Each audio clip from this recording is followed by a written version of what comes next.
விளக்கி சொன்ன அண்ணன் டி.கே.எஸ். இளங்கோவன் அவர்களுக்கு விடுதலை சிறுத்தைகள் கட்சியின் சார்பிலே எழுச்சி தமிழர் மரியாதைக்குரிய தலைவர் அண்ணன் திருமா அவர்கள் ஆடை போர்த்தி சிறப்பிக்கிறார்.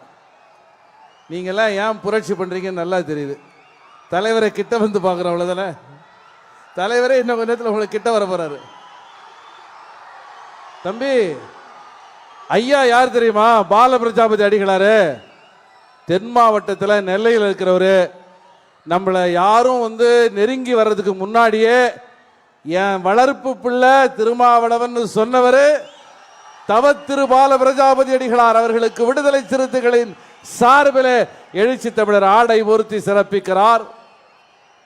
முத்தாய்ப்பான கருத்துக்களை எடுத்து சொல்லி விடைபெற்று சென்றிருக்கிற மார்க்சிஸ்ட் கம்யூனிஸ்ட் கட்சியினுடைய மைய குழு உறுப்பினர் மரியாதைக்குரிய தோழர் வாசுகி அவர்களுக்கு அவர் சொன்னார், எதையெல்லாம் அரசியல் கட்சிகள் கடைபிடிக்க வேண்டும் என்று சொன்னார், அதையெல்லாம் கடைபிடிக்கிற மதுவை தயாரிப்பவர்களோடு எந்த தொடர்பும் இல்லாத, மதுவை போதையை வீழ்த்துகிற அத்தனை நெறிமுறைகளையும் பின்பற்றுகிற ஒரு கட்சியாக விடுதலை சிறுத்தைகள் கட்சி இருக்கிறது என்பதை உருவெடுத்து இருக்கிறோம். நம்முடைய இந்திய கம்யூனிஸ்ட் கட்சியினுடைய தேசிய தலைவர்களில் ஒருவர் மரியாதைக்குரிய தோழர் ஆனி ராஜா எல்லா களங்களிலும் தலைவரின் கைகளை கோர்த்து நான் இருக்கிறேன் என்கிற அடிப்படையில் களமாடுகிற அருமை தோழர் டி ராஜா அவர்களது வாழ்வினையர், தனித்துவமாய் ஒரு தேசிய தலைவராய் வலம் வருகிற ஆனி ராஜா அவர்களுக்கு தலைவர் ஆடை போர்த்தி சிறப்பித்திருக்கிறார். தமிழ்நாடு காங்கிரஸ் கட்சியினுடைய நாடாளுமன்ற உறுப்பினர், மயிலாடுதுறையில் நான் வெற்றி பெற்றதற்கு தம்பிமார்கள் விடுதலை சிறுத்தைகள் காரணம், அவங்களுக்கு நன்றி சொல்லுறேன்னு இந்த மேடையை நன்றி மேடையாக்கிய அன்பு சகோதரி ஆர் சுதா அவர்களுக்கு விடுதலை சிறுத்தைகளின் சார்பில் எழுச்சி தமிழர் நினைவு பரிசை தந்து ஆடை போர்த்தி சிறப்பிக்கிறார். நம்முடைய வழக்கறிஞர் மரியாதைக்குரிய தோழர் எழில் கரவலிங்கம் போடலாம். மதிமுகவினுடைய துணை பொதுச் செயலாளர் வாங்க, அடுத்தது நீங்க. மரியாதைக்குரிய தோழர் டாக்டர் ரோஹையார் ஷேக் முகமது அவர்கள் மிக சிறப்பாக மதுவும் போதையும் மனித வளத்தை எவ்வாறு சீரழிக்கிறது என்பதை விளக்கி சொன்ன மரியாதைக்குரிய தோழர் டாக்டர் ரோஹையா அவர்களுக்கு தலைவர் ஆடை போர்த்தி சிறப்பிக்கிறார். விடுதலை சிறுத்தைகளுடைய பொதுச் செயலாளர், துணை பொதுச் செயலாளர் வழக்கறிஞர் எழில் கரோலின் அவர்கள் மேடையில் திரண்டிருக்கிற லட்சோப லட்சக்கணக்கான தோழர்களின் சார்பிலே, விடுதலை சிறுத்தைகளுடைய சார்பிலே நம்முடைய மரியாதைக்குரிய தோழர் எழில் கரோலின் அவர்கள் இங்கே உரையாற்றி இருக்கிறார். அவருக்கு இந்த வரிசையிலே தலைவர் ஆடை போர்த்தி சிறப்பிக்கிறார். நிறைவாக அக்கா நற்சோனை அக்காவுக்கும் தலைவர் கட்டாயமாக ஆடை போர்த்தி சிறப்பிப்பார். அதை தொடர்ந்து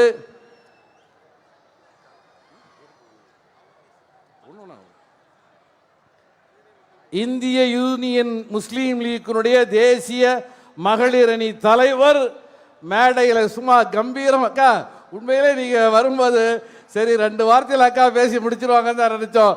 சும்மா அதிர வச்சுட்டீங்க. ரொம்ப அருமை, ரொம்ப அருமை. மரியாதைக்குரிய சகோதரி எங்கள் மூத்த அக்கா பாத்திமா முசாஃபர் அவர்களுக்கு தலைவர் அவர்கள் ஆடை போர்த்தி சிறப்பிக்கிறார். பாய்னு சொன்னா அது ஒரு விவாத பொருளாயிடுமோ? மூத்த அண்ணன்கிற சொல்லுக்கு மறுவடிவம் தான் பாய் அப்படிங்கிற சொல்லுன்னு நம்முடைய மனிதநேய மக்கள் கட்சியினுடைய மாநில மகளிர் அணி பொருளாளர் பேராசிரியர் ஜவஹருல்லா அவர்களுடைய அருமையான கருத்தியல் வார்ப்பு அன்பு சகோதரி ஷான் ராணி ஆலிமா அவர்கள் இன்று தலைவரின் கரங்களால் சிறப்பிக்கப்படுகிறார். விடுதலை சிறுத்தைகள் கரவொலியோடு அருமை சகோதரி ஷான் ஆனி ஆலிமா அவர்களுக்கு ஆடை பொருத்தி தலைவர் சிறப்பிக்கிறார். வீரப்பன் கடந்த 50 ஆண்டு காலமாக ஒரு ஆக சிறந்த ஆளுமையாக தமிழ் சமூகத்திலே தொடர்ந்து நேர்மறையாகவும் எதிர்மறையாகவும் பேசப்பட்ட ஒரு ஆளுமை. தமிழக வாழ்வுரிமை கட்சியினுடைய மாநில செயலாளர் அன்பு சகோதரி முத்துலட்சுமி வீரப்பன் அவர்கள் இப்பொழுது தலைவரின் கைகளால் ஆடை போர்த்தி சிறப்பிக்கப்படுகிறார். தம்பி, விடுதலை களத்தில் ஆயுதத்தை அப்பா பிள்ளைகிட்ட கொடுத்துட்டு போகணுமா? பாட்டில் கொடுத்துட்டு போகக்கூடாதுப்பா. என்ன அழகா சொன்னாங்க பாருங்க. மரியாதைக்குரிய முத்துலட்சுமி வீரப்பன் அவர்களுக்கு தலைவர் ஆடை போர்த்தி சிறப்பிக்கிறார். மகளிர் விடுதலை இயக்கத்தினுடைய தலைவர் மரியாதைக்குரிய நற்சோனை அவர்களுக்கு தலைவர் ஆடை போர்த்தி சிறப்பிக்கிறார்.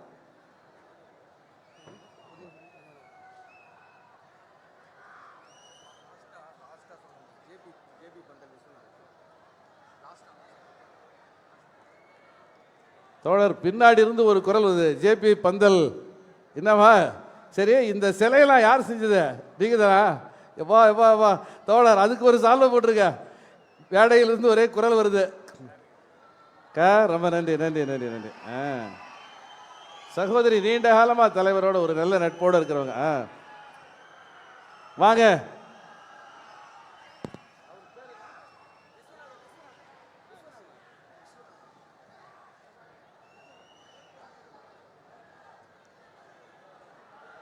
மேடையில் உட்கார்றவங்களுக்கு மட்டும் இல்லைங்க, மேடையை போட்டவங்களுக்கும் தலைவர் ஆடை பொறுத்து போகிறார். மரியாதைக்குரிய மல்லிகை அரசிக்கு ஆடை பொறுத்து விட்டு நம்முடைய அருமை தோழர் கலைஞர் படைப்பாளி விசு விசு சூப்பர்.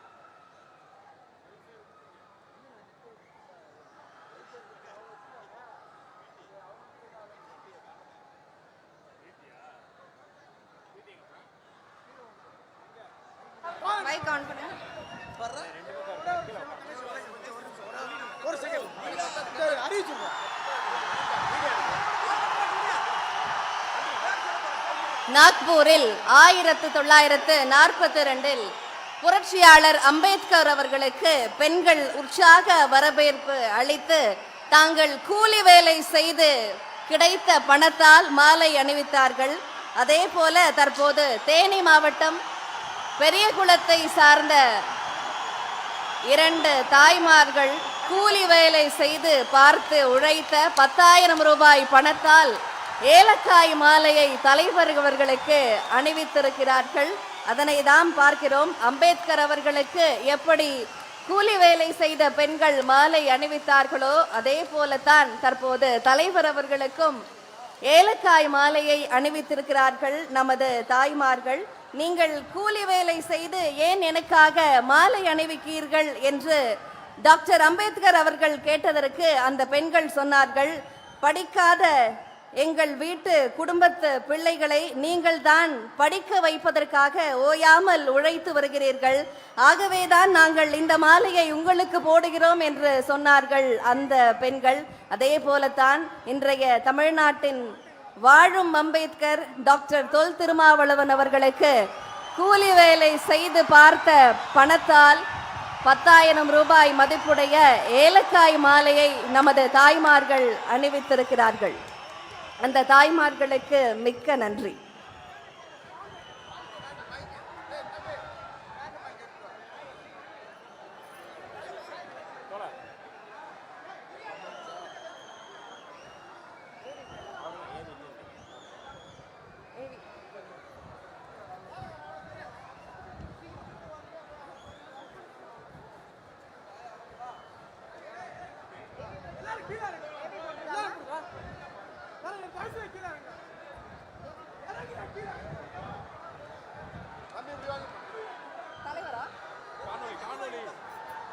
அடுத்ததாக மது மற்றும் போதைப் பொருள் ஒழிப்பு மகளிர் மாநாடு எதற்காக முன்னெடுக்கப்படுகிறது?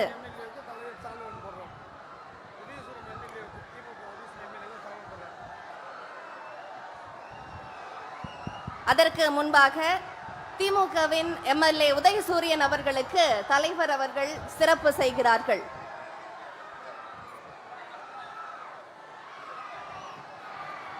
திமுக எம்எல்ஏ திரு உதயசூரியன் அவர்களுக்கு தலைவர் அவர்கள் சால்வை அணிவித்து சிறப்பு செய்கிறார்கள். திமுக மாவட்ட செயலாளர் திரு உதயசூரியன் அவர்களுக்கு தலைவர் அவர்கள் சிறப்பு செய்திருக்கிறார்கள்.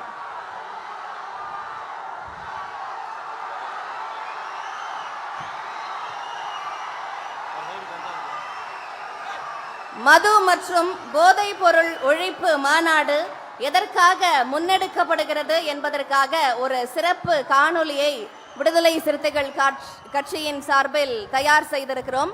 அது பொதுமக்கள் மற்றும் ஊடக நண்பர்களின் பார்வைக்காக தற்போது இதோ. நீயே வழி என்கிற புத்தரின் சொற்களை தாங்கி சமூக அவலமெனும் பேரிருள் விளக்க புரட்சியாளர் அம்பேத்கரின் வாரிசுகள் நாம் ஒளியாக மாற வேண்டிய காலம் இது. குடிப்பவர்களின் பணத்தை மட்டுமல்ல, அறிவையும் மது களவாடுகிறது என்றார் அறிஞர் அண்ணா. அவரின் மதுவிலக்கு கொள்கை காற்றில் கரைந்து போக அதை மீட்கும் பொருட்டு திராவிட பெருநிலத்தின் தலைமகன், அரசியல் ஆசான், எழுச்சி தமிழர் தொல் திருமாவளவன் அவர்களின் தலைமையில் விசிக மகளிர் விடுதலை இயக்கம் நடத்தும் மது மற்றும் போதைப் பொருள் ஒழிப்பு மாநாடு என்கிற சமூக புரட்சிக்கான விதை கள்ளக்குறிச்சியில் விதைக்கப்படுகிறது. கொள்கை வழியே களத்தில் சமர் செய்வது போலவே சமூகத்தின் அன்றாட சிந்தனை போக்கையே சிதைத்துக் கொண்டிருக்கும் போதைக்கு எதிராக நாம் களமிறங்க வேண்டிய காலம் இது. மது இந்திய நிலத்திலிருந்து வேரோடு அறுத்தெடுக்க வேண்டிய கொள்ளை நோய். எளியவர்களின் வாழ்வை, இளைஞர்களின் சிந்தனையை முடக்கி போட அரசும் அதிகாரமும் ஏற்படுத்தி இருக்கிற மாயச்சுழல். அதில் உழன்று கொண்டிருப்பவர்கள் அப்பாவி மக்கள். அரசின் சாதனை பக்கங்களில் நிரப்பப்பட வேண்டியவை மக்கள் நல திட்டங்கள் தானே தவிர டாஸ்மாக் வருமானங்கள் அல்ல.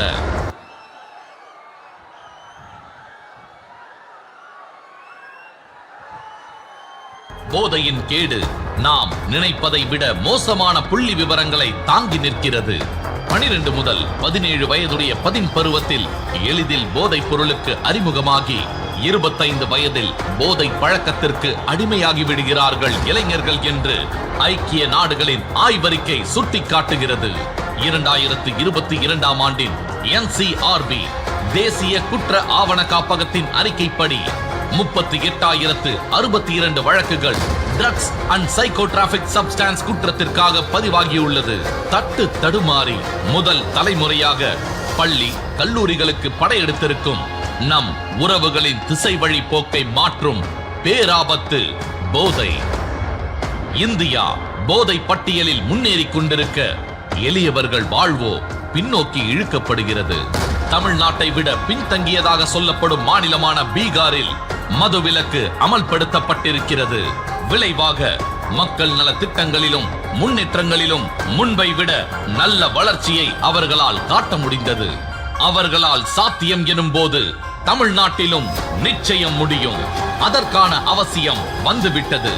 அறிவியல் தொழில்நுட்ப வளர்ச்சியில் கோலோச்ச வேண்டிய காலகட்டத்தில் தமிழ்நாட்டின் கிராமம் ஒன்றில் கள்ளச்சாராயம் பெருக்கெடுத்தது யார் குற்றம்?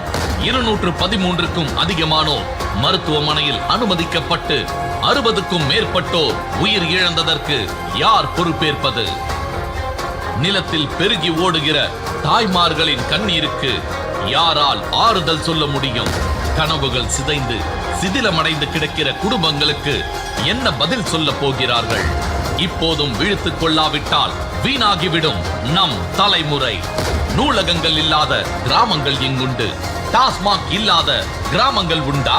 போதிய மருந்துகள் கிடைக்காத சிற்றூர்கள் இருக்க மதுவுக்கு குறைகள் இல்லாமல் நிரம்பி கிடப்பது ஏன்? அறிவாயுதங்களை ஏந்த வேண்டிய அடுத்த தலைமுறையினரின் கைகளில் மது கோப்பைகளை சுமக்க வைத்தது யார்?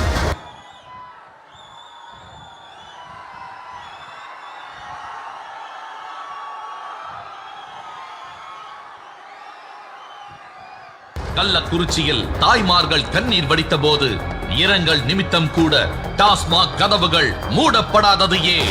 பெருகும் குற்றங்களின் அடிப்படையே மது போதைதான் என சொல்கிறது நீதியரசர்களின் குரல்.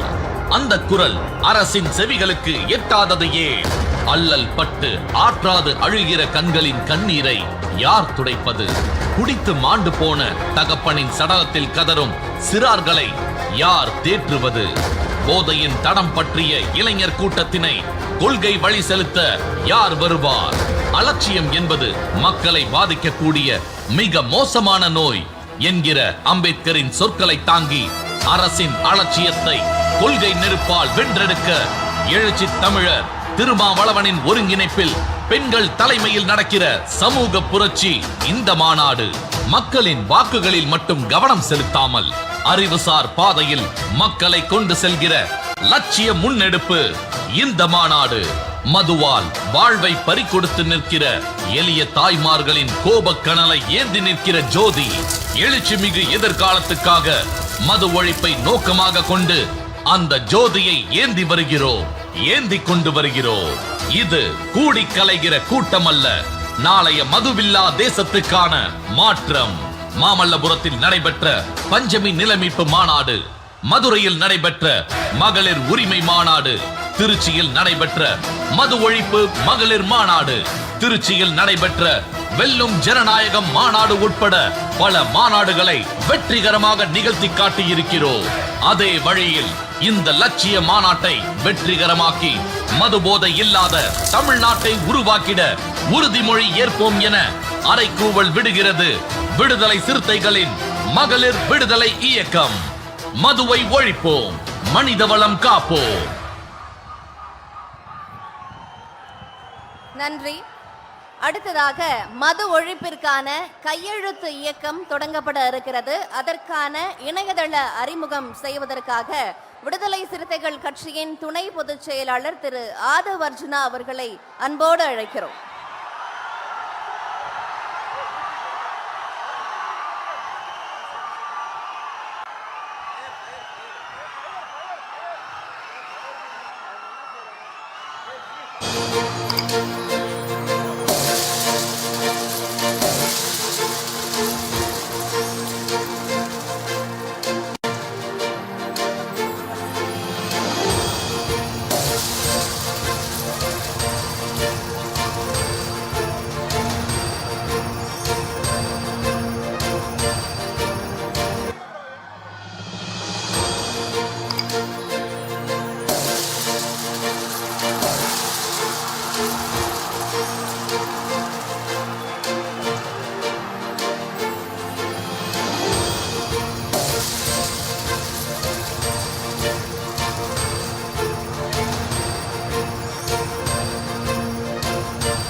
மது ஒழிப்பிற்கான கையெழுத்து இயக்கத்திற்கான இணையதளம் தற்போது தொடங்கப்பட்டு இருக்கிறது.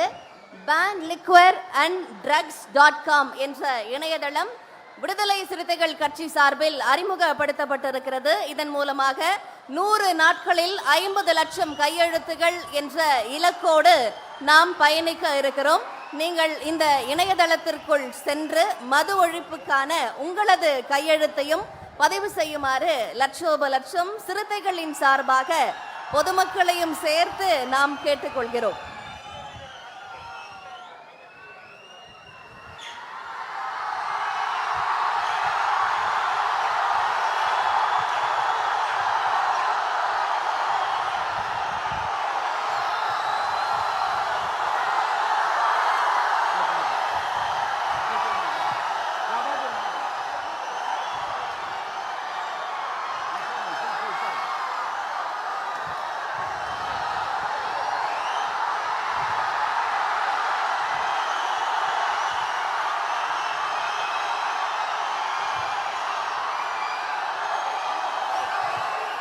விடுப்பா.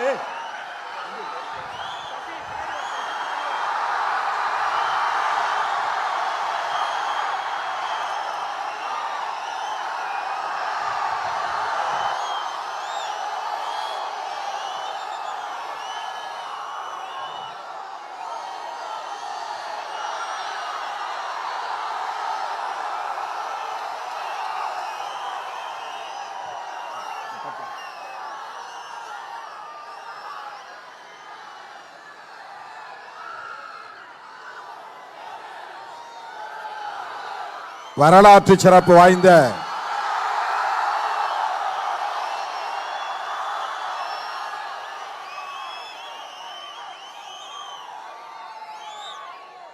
விடுதலை சிறுத்தைகள் கட்சியின்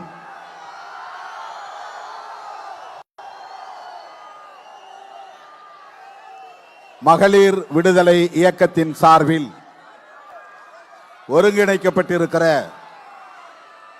மது மற்றும் போதைப்பொருள் ஒழிப்பு மகளிர் மாநாட்டை சிறப்பிக்கும் வகையில் கண்டு கெட்டிய தூரம் வரையில் கடலென திரண்டிருக்கிற நம் அனைவரையும் வரவேற்று உரையாற்றி அமர்ந்திருக்கிற மகளிர் விடுதலை இயக்கத்தின் மாநில செயலாளர் இரா நற்சோனை அவர்களே, முன்னிலை வகித்து சிறப்பித்துக் கொண்டிருக்கிற மகளிர் விடுதலை இயக்கத்தின் மாநில துணை செயலாளர்கள் செஞ்சோலை, சிற்றரசி, மங்கையர்கரசி, அமுதா, பொற்கொடி, சுடர்மொழி, ஜெயலட்சுமி, தில்லைக்கரசி, ரோசி, அமுதா, புலியம்மா, நிர்மலா, சரஸ்வதி, செல்வ புஷ்பலதா, செல்வி, ஷானவாஸ், கோமதி, செஞ்சுடர், லான்சி, பவளக்கொடி, ராஜலட்சுமி, முத்துச்செல்வி, காஞ்சனா, விஜயா, கலைச்செல்வி, புதுச்சேரி லட்சுமி, பாக்கியலட்சுமி, அரசகுமாரி, வேம்பு ஆகிய தோழர்களே,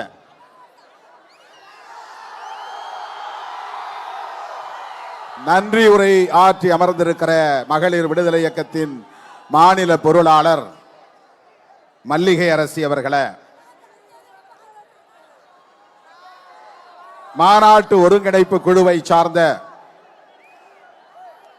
சட்டமன்ற உறுப்பினர் தம்பி எஸ் பாலாஜி அவர்களே, சட்டமன்ற உறுப்பினர் ஆளூர் ஷானவாஸ் அவர்களே, சட்டமன்ற உறுப்பினர் பனையூர் மு பாபு அவர்களே, முதன்மை செயலாளர் ஏசி பாவரஸ் அவர்களே, வன்னி அரசு, Thagadur Tamilselvan, Balasingham, இளஞ்சேக்வேரா, KUKA Pavalan, Rajinikanth, Aadhav Arjun, Sangathamizhan, Kudanthai Tamilini, சஜன்பராஜ், ஆதிமொழி, we are Jayanthi, Pandiammal, Kavini ஆகிய தோழர்களே,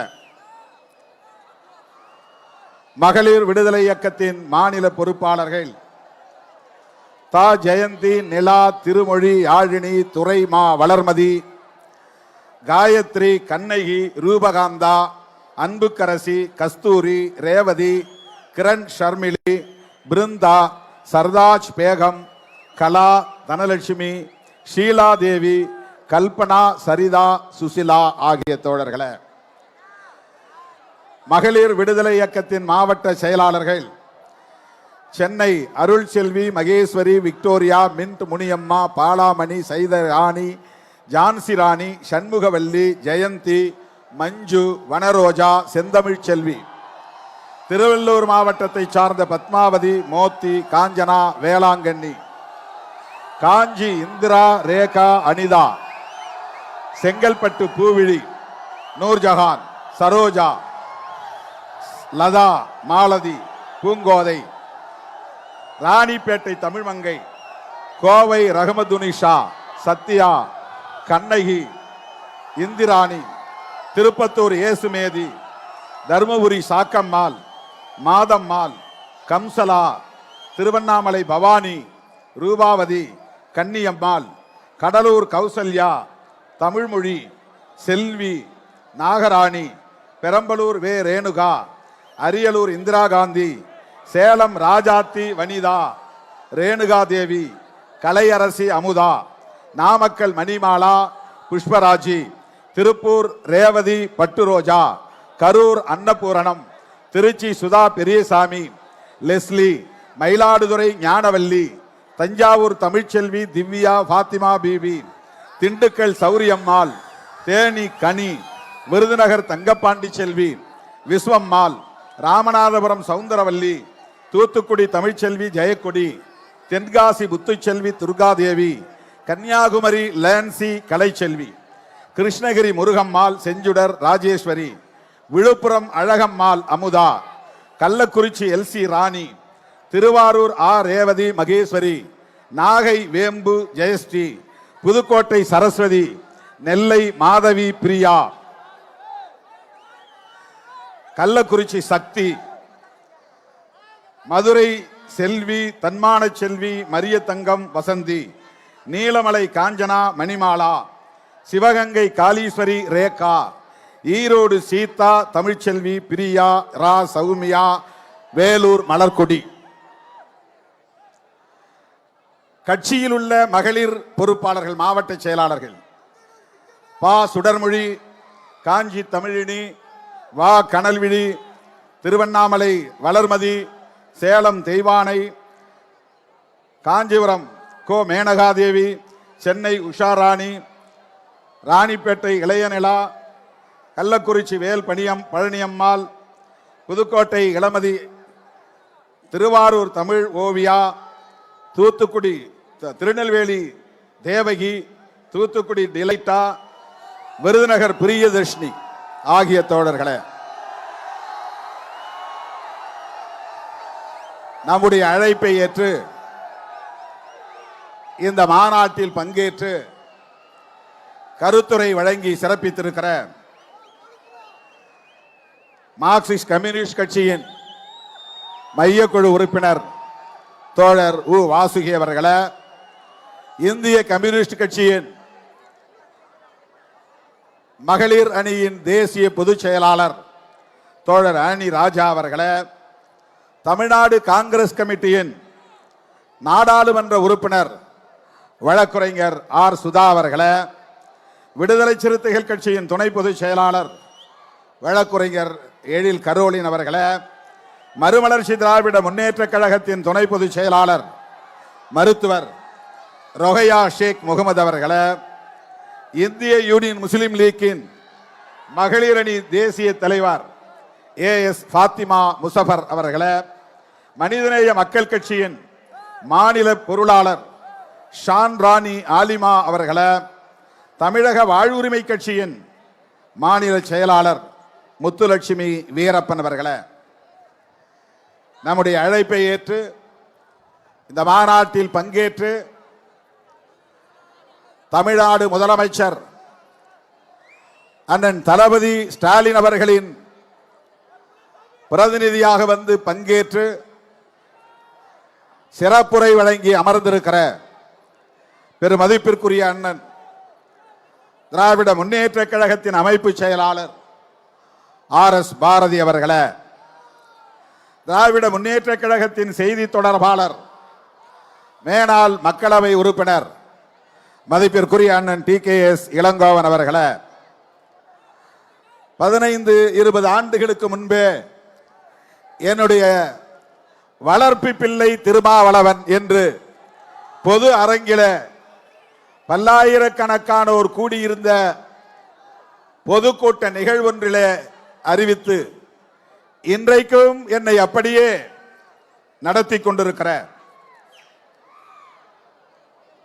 வழிநடத்தி கொண்டிருக்கிற ஐயா வைகுண்டர் இயக்கத்தின் தலைவர் தவத்திரு பால பிரஜாபதி அடிகளார் அவர்களே, நமது கட்சியின் பொதுச் செயலாளர், சட்டமன்ற நாடாளுமன்ற உறுப்பினர் மதிப்பிற்குரிய தோழர் துரை ரவிக்குமார் அவர்களே, கட்சியின் பொதுச் செயலாளர் மதிப்பிற்குரிய தோழர் சட்டமன்ற உறுப்பினர் சிந்தனை செல்வன் அவர்களே,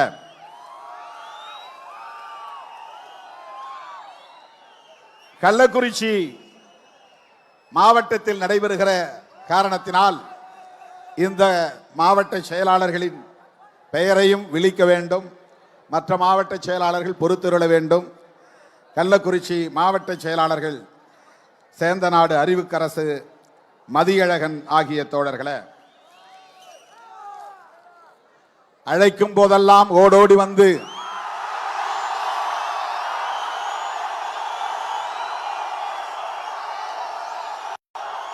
அதுவும் லட்சக்கணக்கிலே திரண்டு வந்து தேனடையில் தேனீக்கள் ஒட்டி கொண்டிருப்பதை போல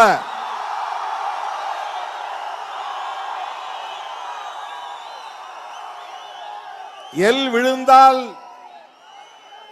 எல் இறங்காது என்று சொல்லக்கூடிய அளவுக்கு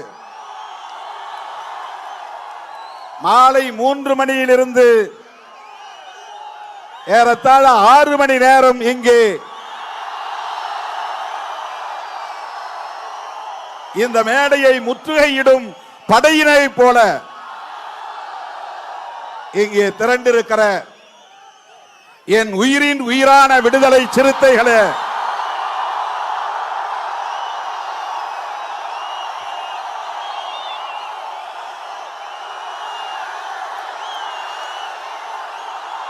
உங்கள் அனைவருக்கும் என்னுடைய பணிவார்ந்த வணக்கத்தை தெரிவித்துக் கொள்கிறேன். நான் உங்களுக்கு நன்றி சொல்லவே உங்கள் முன்னால் நின்று கொண்டிருக்கிறேன்.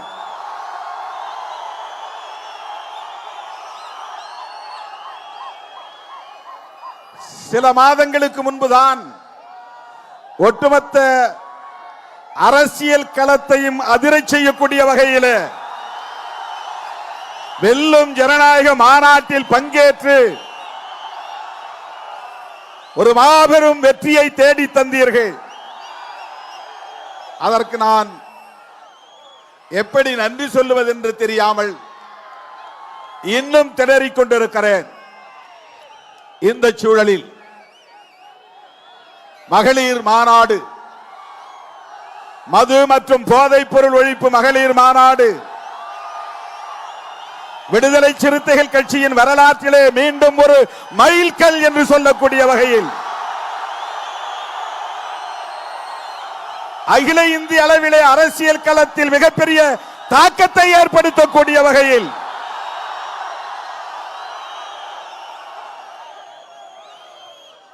லட்சக்கணக்கிலே திரண்டு வந்து இந்த மாநாட்டை வெற்றி பெற செய்து கொண்டிருக்கிற என் உயிரின் உயிரான விடுதலை சிறுத்தைகளே, உங்கள் காலடிகளில் என் நன்றியை காணிக்கையாக்குகிறேன்.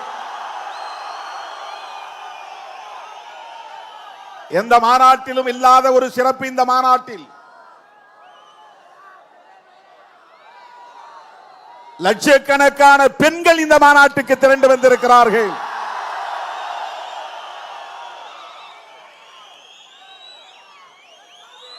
எல்லா சாலைகளும் உளுந்தூர் பேட்டையை நோக்கியே என்று சொல்லக்கூடிய வகையில் தமிழ்நாட்டின் அத்தனை மூலை முடுக்குகளில் இருந்தும் அனைத்து சாலைகளும் இன்றைக்கு உளுந்தூர் பேட்டையை நோக்கி திரும்பி இருக்கின்றன. எங்கு பார்த்தாலும் நீலம் சிவப்பு மயம். மகளிர் சீருடை அணிந்து வந்திருக்கிற நிகழ்வு இந்த நிகழ்வு. எங்கே வானம் பொத்துக்கொண்டு மழையை கொட்டுமோ என்று நான் அஞ்சியபடியே அமர்ந்திருந்தேன். எப்போதும் இயற்கை நம்பக்கம்தான், எப்போதும் இயற்கை நம்பக்கம்தான், எப்போதும் இயற்கை நம்பக்கம்தான். இன்றைக்கும் நம் பக்கம் நிற்கிறது. இந்த மாநாடு வெற்றி பெறுவதற்கு இயற்கை மிகப்பெரிய அளவிலே நமக்கு ஒத்துழைத்திருக்கிறது. இருட்டிக் கொண்டே இருக்கிறது. எங்கே நீங்கள் அணை உடைந்த வெள்ளம் போல் இங்கு பாய்ந்து வந்தீர்களோ, அதை போல மழையும் அணை உடைந்த வெள்ளம் போல் மேகங்களை உடைத்துக் கொண்டு இங்கே கொட்டிவிடுமோ என்று நான் கவலையில் இருந்தேன்.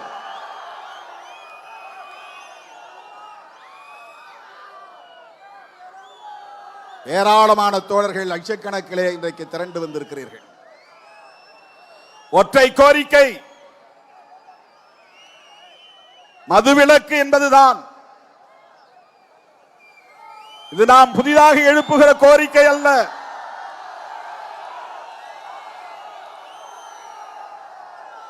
நாம் கண்டுபிடித்த புதிய கோரிக்கை அல்ல.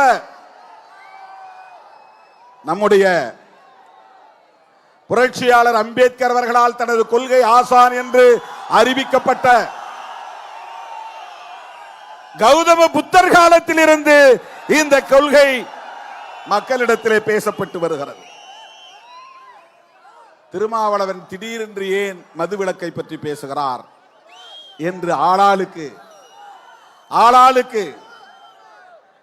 தம் வாய்க்கு வந்தபடியெல்லாம் சமூக ஊடகங்களில் பேசிக் கொண்டிருக்கிறார்கள்.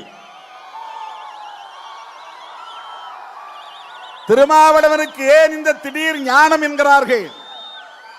திருமாவளவன் பகவான் புத்தர், மகாத்மா பூலே, புரட்சியாளர் அம்பேத்கர், தந்தை பெரியார், ஐயன் திருவள்ளுவர், ஐயா வைகுண்டர், ஸ்ரீ நாராயணகுரு போன்ற மாமனிதர்களின் கொள்கைகளை உள்வாங்கியவன். அந்த ஞான வம்சத்தில் இருந்து வந்தவன். அதனால் எனக்கு அந்த ஞானம் உதித்தது. நாங்கள் சாதி பெருமை மதப்பெருமை பேசி திரியக்கூடியவர்கள் அல்ல. பகவான் புத்தரின் கொள்கைகளை பேசக்கூடியவர்கள். அதனால்தான் புத்தருக்கு சிலை இங்கே, அதனால்தான் புரட்சியாளர் அம்பேத்கரின் சிலை இங்கே, அதனால்தான் மேடை முகப்பிலே பகவான் புத்தரின் திருவுருவம் பொறிக்கப்பட்டிருக்கிறது. முகப்பிலே இருக்கிற வரவேற்பு வளைவிலே ஒரு புறம் ஐயன் திருவள்ளுவர், இன்னொரு புறம் கௌதம புத்தர், ஒரு புறம் தந்தை பெரியார், இன்னொரு புறம் பேரறிஞர் அண்ணா, ஒரு புறம் புரட்சியாளர் அம்பேத்கர், பெருந்தலைவர் காமராஜர். இந்த மாநாட்டிலே மிக முக்கியமாக ஒரு கவனிக்க வேண்டிய ஒரு செய்தி, இதுவரையில் நம் மேடைகளில் பார்த்திராத ஒன்று, இதுவரையில் நாம் பயன்படுத்தப்படாத ஒரு உருவம், இரண்டு உருவங்கள். ஒருவர் தேசப்பிதா காந்தியடிகள், அவருக்கு இங்கே வெட்டுருவங்களை வைத்திருக்கிறோம். இன்னொருவர் மூதறிஞர் ராஜாஜியின் வெட்டுருவத்தை, கட் அவுட் வெட்டுருவத்தை வைத்திருக்கிறோம். ஏன்? இது தேர்தலுக்காக அல்ல, அரசியல் உள்நோக்கம் கொண்ட மாநாடு அல்ல. மதுவை வேண்டாம் என்று சொல்லக்கூடிய மாமனிதர்கள் அத்தனை பேருடைய வாழ்த்துக்களும் நமக்கு தேவை. காந்தியடிகளின் கொள்கைகளில் நமக்கு விமர்சனங்கள் இருக்கலாம், ஆனால் அவருடைய கொள்கைகளில் நமக்கு இரண்டு கொள்கைகள் உடன்பாடு உண்டு. ஒன்று மதசார்பின்மை, இன்னொன்று மதுவிலக்கு. அவருடைய உயிர் மூச்சு கொள்கைகளில் ஒன்று மதுவிலக்கு. அதனால்தான் காந்தியடிகளின் பிறந்த நாளில் அக்டோபர் 2 இந்த மாநாட்டை விடுதலை சிறுத்தைகள் கட்சி நடத்துகிறது.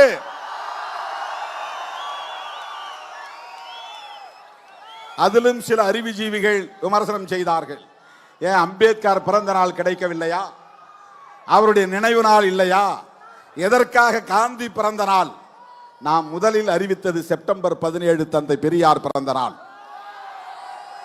அதை தள்ளி வைத்ததற்கு 2 காரணம். ஒன்று, நாடாளுமன்ற கூட்டத்தொடரில் நாம் கவனம் செலுத்த நேர்ந்து விட்டது, மாநாட்டுக்கு கால அவகாசம் இல்லை. இரண்டாவது, இந்த பகுதியிலே பாட்டாளி மக்கள் கட்சியை சார்ந்தவர்கள் சமூக நீதி நாள் என்று 17ஆம் தேதி விழுப்புரம் மாவட்டம் எங்கும் நிகழ்ச்சி நடத்துவதுண்டு.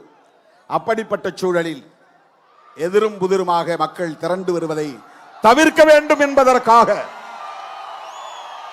அந்த காரணங்களுக்காக செப்டம்பர் 17 நடத்துவதாக அறிவிக்கப்பட்ட மாநாட்டை காந்தியடிகளின் பிறந்த நாள் அடுத்து வருகிறது. அந்த நாள் பொருத்தமான நாள், சரியான நாள் என்று முடிவு செய்து நாம் அறிவித்து இன்றைக்கு நடத்தி கொண்டிருக்கிறோம். தோழர்களே, கௌதம புத்தர் 5 ஒழுக்கங்களை, பஞ்சசீலங்களை போதித்தவர். அதிலே மிக முக்கியமானது மதுவிலக்கு. மது அருந்தக்கூடாது, மது அருந்தக்கூடாது, பொய் சொல்லக்கூடாது, திருடக்கூடாது. இதெல்லாம் புத்தரின் போதனைகள். கொலை செய்யக்கூடாது, வரைமுறையற்ற காமம் கூடாது. இது பகவான் புத்தர் உலகமெங்கும் வாழுகிற ஒட்டுமொத்த மாந்த குலத்திற்கு போதித்தார். இந்தியாவில் இருக்கிறவர்களுக்கு மட்டுமல்ல, அவர் வாழ்ந்த காலத்தில் அவர் வாழ்ந்த சாம்ராஜ்யத்திற்கு மட்டும் சொல்லவில்லை, உலகமாந்தர் யாவருக்கும் சொன்னார், மனித குலத்துக்கே சொன்னார். இந்த 5ஐ நீ செய்யாமல் இருந்தால் உனக்கு எந்த துன்பமும் வராது. இதுதான் பகவான் புத்தருடைய போதனைகள். அதில் மதுவிலக்கு ஒன்று. அவர் உலகம் முழுதும் உள்ள மனிதர்களுக்கு சொன்னார். அவர் மாமனிதர் சொன்னார், நான் எளியவன், அதனால் தமிழ்நாட்டில் சொல்லுகிறேன், இந்தியாவெங்கும் வேண்டும் என்று சொல்லுகிறேன். அவருடைய கொள்கையை பின்பற்றி சொல்லுகிறேன். எந்த மகானும் மதுவை ஆதரித்ததில்லை. பகவான் புத்தர் மட்டுமல்ல, இயேசு பெருமான் மதுவை ஆதரித்ததில்லை. அதைவிட உலகம் முழுவதும் போற்றப்படக்கூடிய மதுவை தொடக்கூடாது என்பதை இன்றைக்கும் நடைமுறைப்படுத்திக் கொண்டிருக்கிற ஒரு மார்க்கம், ஒரு சமூகம் இருக்கிறது என்றால் அது இஸ்லாம் மார்க்கம், இஸ்லாமிய சமூகம் என்பதை யாரும் மறுத்துவிட முடியாது. இன்றைக்கு நீங்கள் சவுதி அரேபியாவிலே மதுக்கடைகளை பார்க்க முடியாது. துபாய் போன்ற அரபு நாடுகளிலே மதுக்கடைகளை பார்க்க முடியாது. நபிகள் நாயகம் தோன்றி மறைந்து 1400 ஆண்டுகளுக்கு மேலாகிறது. ஆனால் உலகம் முழுவதும் ஒரு சமூகம் மதுவை தொடாமல் அதை பின்பற்றி வருகிறது என்று சொன்னால் அது நபிகள் நாயகத்தின் போதனை. மது பாவங்களின் தாய் என்று சொன்னவர் நபிகள் நாயகம். பாவம் செய்வதற்கான தாய்தான் மது என்று சொன்னவர் நபிகள் நாயகம். இந்த நாள் வரையில் அந்த சமூகம் அதை பின்பற்றுகிறது. ஒரு சமூகத்தையே மதுவை தொடாத சமூகமாக மாற்றிய பெருமை நபிகள் நாயகத்தை சாரும். அந்த மாமனிதர்கள் சொன்னதை இன்றைக்கு நாம் மக்களுக்கு சொல்லுகிறோம், அவ்வளவுதான். 2000 ஆண்டுகளுக்கு முன்னால் தோன்றிய ஐயன் திருவள்ளுவன் கல்லுண்ணாமை என்கிற பெயரில் ஒரு அதிகாரமே எழுதியிருக்கிறார். கல்லுண்ணாமை என்கிற பெயரில் ஒரு அதிகாரமே எழுதியிருக்கிறார். அவர் புத்தரின் வழிவந்தவர் அல்ல, புத்த சங்கத்தில் சேர்ந்தவர் அல்ல, அல்லது அவர் எந்த அரசியல் இயக்கத்தையும் சார்ந்தவர் அல்ல. ஒட்டுமொத்த மனித குலத்துக்கும் வழிகாட்டக்கூடிய ஒரு மகான். யார்? ஐயன் திருவள்ளுவர். ஐயன் திருவள்ளுவர் அவர் கல்லுண்ணாமை என்கிற ஒரு அதிகாரமே 10 குறள்களை அதற்காக எழுதியிருக்கிறார்.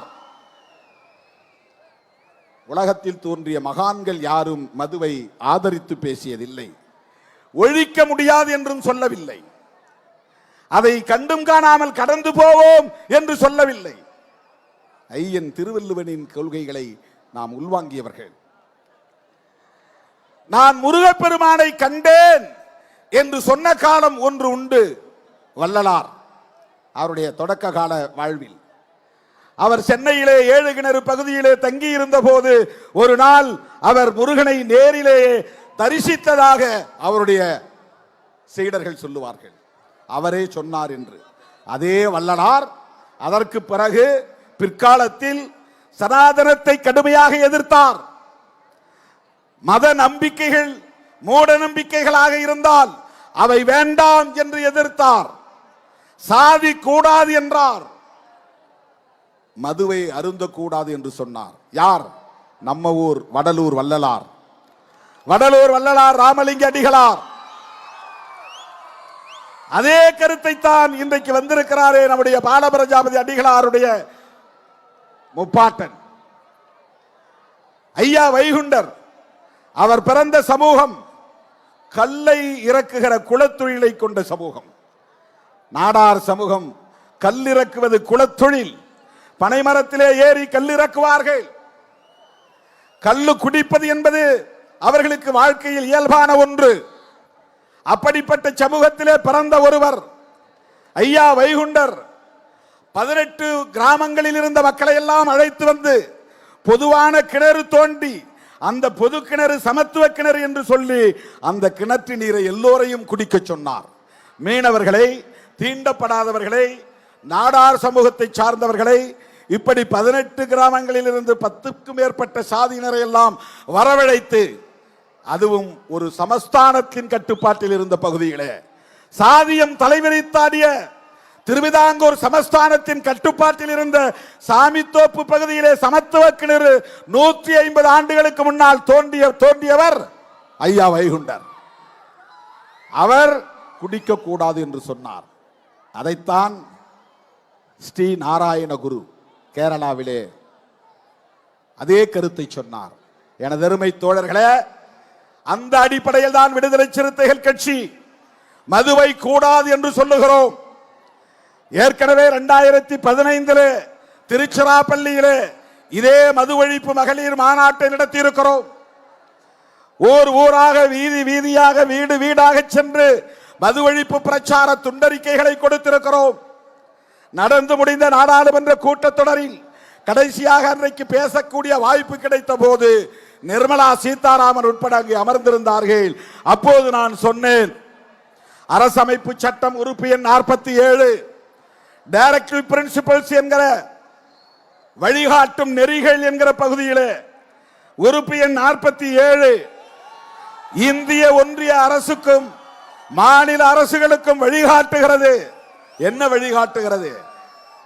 மக்களுக்கான ஊட்டச்சத்து உறுதிப்படுத்தப்பட வேண்டும், அவர்களுடைய சுகாதாரமான வாழ்வாதாரத்தை உறுதிப்படுத்த வேண்டும்.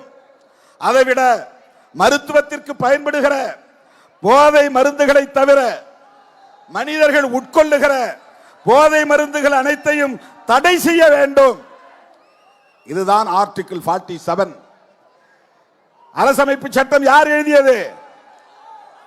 அரசமைப்பு சட்டம் யார் எழுதியது? புரட்சியாளர் அம்பேத்கர் எழுதினார்.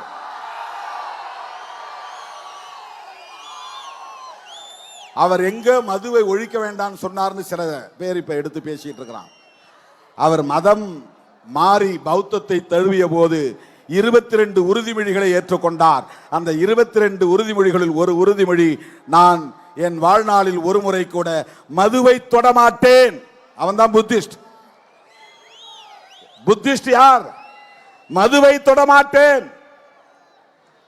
புரட்சியாளர் அம்பேத்கர் அவர்கள் உறுதிமொழி ஏற்றுக்கொண்டார். உறுதிமொழியை ஏற்றுக்கொண்டார். அந்த 47 அரசமைப்பு சட்டம் உறுப்பு எண் 47 சொல்லுவதை சுட்டிக்காட்டி நாடாளுமன்றத்தின் மக்களவையிலே நான் பேசினேன். இந்திய அளவில் மதுவிலக்கு வேண்டும் என்பதுதான். உடனே தமிழ்நாட்டில் மதுவிலக்கு வேண்டான்ட்டார் திருமாவளவன். இந்த அரைவேக்காடுகள் எல்லாம் ஊடகங்களிலே வாய்க்கு வந்தபடி விமர்சனங்கள்.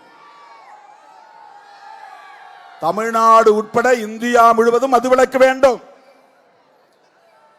தமிழ்நாட்டில் இருக்கிறவர்கள் மட்டும்தான் பாதுகாக்கப்பட வேண்டும் என்று இல்லை. இந்தியா முழுவதும் எளிய மக்கள் பாதிக்கப்படுகிறார்கள். உழைக்கிற மக்களின் வாழ்வாதாரம் சுரண்டப்படுகிறது. மனித வளம் பாழாகிறது. இவ்வளவு பேர் இருக்கிறோம், இதுல எத்தனை பேர் என்ஜினியர் என்று தெரியாது? என்ஜினியர் இருக்கலாம். உங்களில் எத்தனை பேர் டாக்டர் என்று தெரியாது? உங்களில் டாக்டர்கள் வரலாம். உங்களில் எத்தனை பேர் சினிமா இயக்குநர்களாக இருப்பீர்கள் என்று தெரியாது. உங்களில் இருந்து சிறப்பான புகழ்பெற்ற சினிமா திரைப்பட இயக்குநர்கள் வரலாம். உங்களில் எத்தனை பேர் ஆற்றல் வாய்ந்த பேச்சாளர்கள் இருப்பீர்கள் என்று தெரியாது. உங்களில் பேச்சாளர்கள் வரலாம். உங்களில் எத்தனை பேர் சிறந்த கவிஞர்கள் இருப்பீர்கள் என்று எனக்கு தெரியாது. மிக சிறப்பான கவிதைகளை படைக்கிற படைப்பாளிகள் நீங்கள் இருக்கலாம்.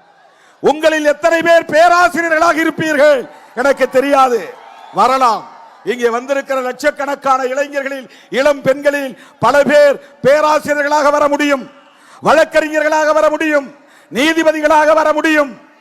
அதைவிட சிறந்த தலைவர்களாக உருவாக முடியும்.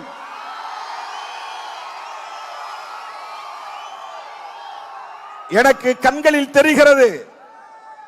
என் உயிரின் உயிரான விடுதலை சிறுத்தைகள் நல்ல தலைமை பண்புள்ள ஆற்றல் வாய்ந்த இளைஞர்களாக வளருவார்கள். கருத்தியல் சார்ந்து வளருவார்கள். இந்த தேசத்தை சாதி வெறியரிடமிருந்தும் மத வெறியரிடமிருந்தும் கட்டி காப்பாற்றி நல்வழிப்படுத்துவார்கள் என்கிற நம்பிக்கை இருக்கிறது. உங்களில் அவ்வளவு பேர் இளமையாக இருக்கிற போது தெரியாது. ஆனால் இதில் குடித்து குடிப்பழக்கத்திற்கு ஆளாகி அடிமையாகி அதிலிருந்து மீள முடியாமல் போனால் என்ன ஆகும்? எத்தனை அம்பேத்கரை நாம் இழக்க நேரும். இதில் அம்பேத்கர் உருவாகலாமே, உங்களில் பெரியார் உருவாகலாமே. அம்பேத்கர் இளம் வயதிலே குடிக்கோ அல்லது போதை பொருளுக்கோ அடிமையாகி இருந்தால் நமக்கு இப்படி ஒரு தலைவர் கிடைத்திருப்பாரா? பெரியார் இளம் வயதிலே குடிப்பொருளுக்கு, மதுவுக்கு, போதை பொருள்களுக்கு அடிமையாகி இருந்தால் தந்தை பெரியார் என்கிற ஒரு மாமனிதர் நமக்கு கிடைத்திருப்பாரா? உலகத்துக்கே வழிகாட்டக்கூடிய மாமேதை காரல் மார்க்ஸ் ஒரு அடிக்டாக மாறி இருந்தால், போதை அடிமையாக மாறி இருந்தால் நமக்கு ஒரு மார்க்ஸ் கிடைத்திருப்பாரா? யோசித்து பாருங்க. எனது அருமை தோழர்களே, இளம் வயதில் குடிப்பழக்கத்திற்கும் போதைப் பொருள்களுக்கும் அடிமையாகும் நிலை ஏற்பட்டால் மனித வளம் அழிந்து போகிறது. அதான் நம்முடைய முழக்கம். மது மற்றும் போதைப் பொருள் ஒழிப்போம், மனித வளம் காப்போம். மனித வளம்னா என்ன? Human resource. கனிம வளம் உங்களுக்கு தெரியும். கனிம வளம் பாறைகளிலே இருக்கிறது, மண்ணுக்கடியிலே இருக்கிறது. மனித வளம் மதிப்பிட முடியாதது. உங்களில் எத்தனை பேர் எவ்வளவு பெரிய ஆற்றல் படைத்த தலைவர்கள் இருக்கிறீர்கள் என்று நம்மால் மதிப்பிட முடியாது. அம்பேத்கர் படிக்க வாய்ப்பில்லாமல் போயிருந்தால் என்ன ஆகியிருக்கும்? அவர் கிராமத்திலே எங்கோ ஒரு இடத்திலே ஆடு மாடு மேய்த்துக் கொண்டிருந்திருப்பார். யாரோ ஒரு ஆண்டை சாதிக்கு அடிமை வேலை செய்து கொண்டிருந்திருப்பார். ஆனால் அவர் நல்ல கல்வியை பெற்றதால் அவர் மிக உயர்ந்த இடத்திற்கு வர முடிந்தது. உலகமே போற்றக்கூடிய இடத்திற்கு உயர முடிந்தது. இதுதான் மனித வளம். அம்பேத்கருக்குள்ளே இருந்த ஆற்றல் கல்வியால் கொஞ்சம் கொஞ்சம் பெருகி பெருகி பெருகி உலகத்துக்கே வெளிச்சம் போடக்கூடிய அளவுக்கு, வெளிச்சம் காட்டக்கூடிய அளவுக்கு அவருடைய மனித வளம் முழுமையடைந்தது, பொங்கி எழுந்தது. அப்படி இந்த மனித வளம் பாழாகிறது. ஊருக்கு 20-30 பேர், ஒரு மாநிலத்திற்கு இப்படி லட்சம் பேர், இந்தியா முழுவதும் பல லட்சம் பேர் இப்படி பாதிக்கப்பட்டால் 30 வயதிலேயே நிற்க முடியவில்லை, தடுமாறுகிறான். 40 வயதிலேயே கல்லீரல் பாதிக்கப்பட்டு, நுரையீரல் பாதிக்கப்பட்டு மெல்ல மெல்ல மருத்துவமனையில் கிடந்து சாகும் நிலை ஏற்படுகிறது. மனித வளம் பாழாகிறது. இப்படி மனித வளம் பாழாக கூடாது என்பதற்காகத்தான் நாம் இந்த கோரிக்கையை வைக்கிறோம். இந்த மாநாட்டில் யார் வேண்டுமானாலும் பங்கேற்கலாம். இது அனைவருக்குமான பொது கோரிக்கை. இதில் அரசியல் வேண்டாம், இதில் அரசியல் சாயம் பூச வேண்டாம், தேர்தல் கணக்குகளை பேச வேண்டாம், கூட்டணி அரசியலை பேச வேண்டாம் என்று எல்லாவற்றையும் இணைத்து கடந்த மாதம் 10ஆம் தேதி நான் ஒரு பேட்டி கொடுத்தேன். அதே பேட்டியிலே அடுத்த நொடியிலே அந்த வார்த்தைகள் இருக்கின்றன. ஆனால் இங்குள்ளவர்கள் என்ன செய்தார்கள்? திருமாவளவன் அதிமுகவுக்கு அழைப்பு விடுத்தார்.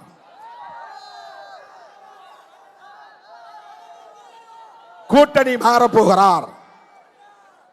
ஒட்டுமொத்தமாக இந்த மாநாட்டின் உயர்ந்த நோக்கத்தையே சிதைத்து விட்டார்கள்.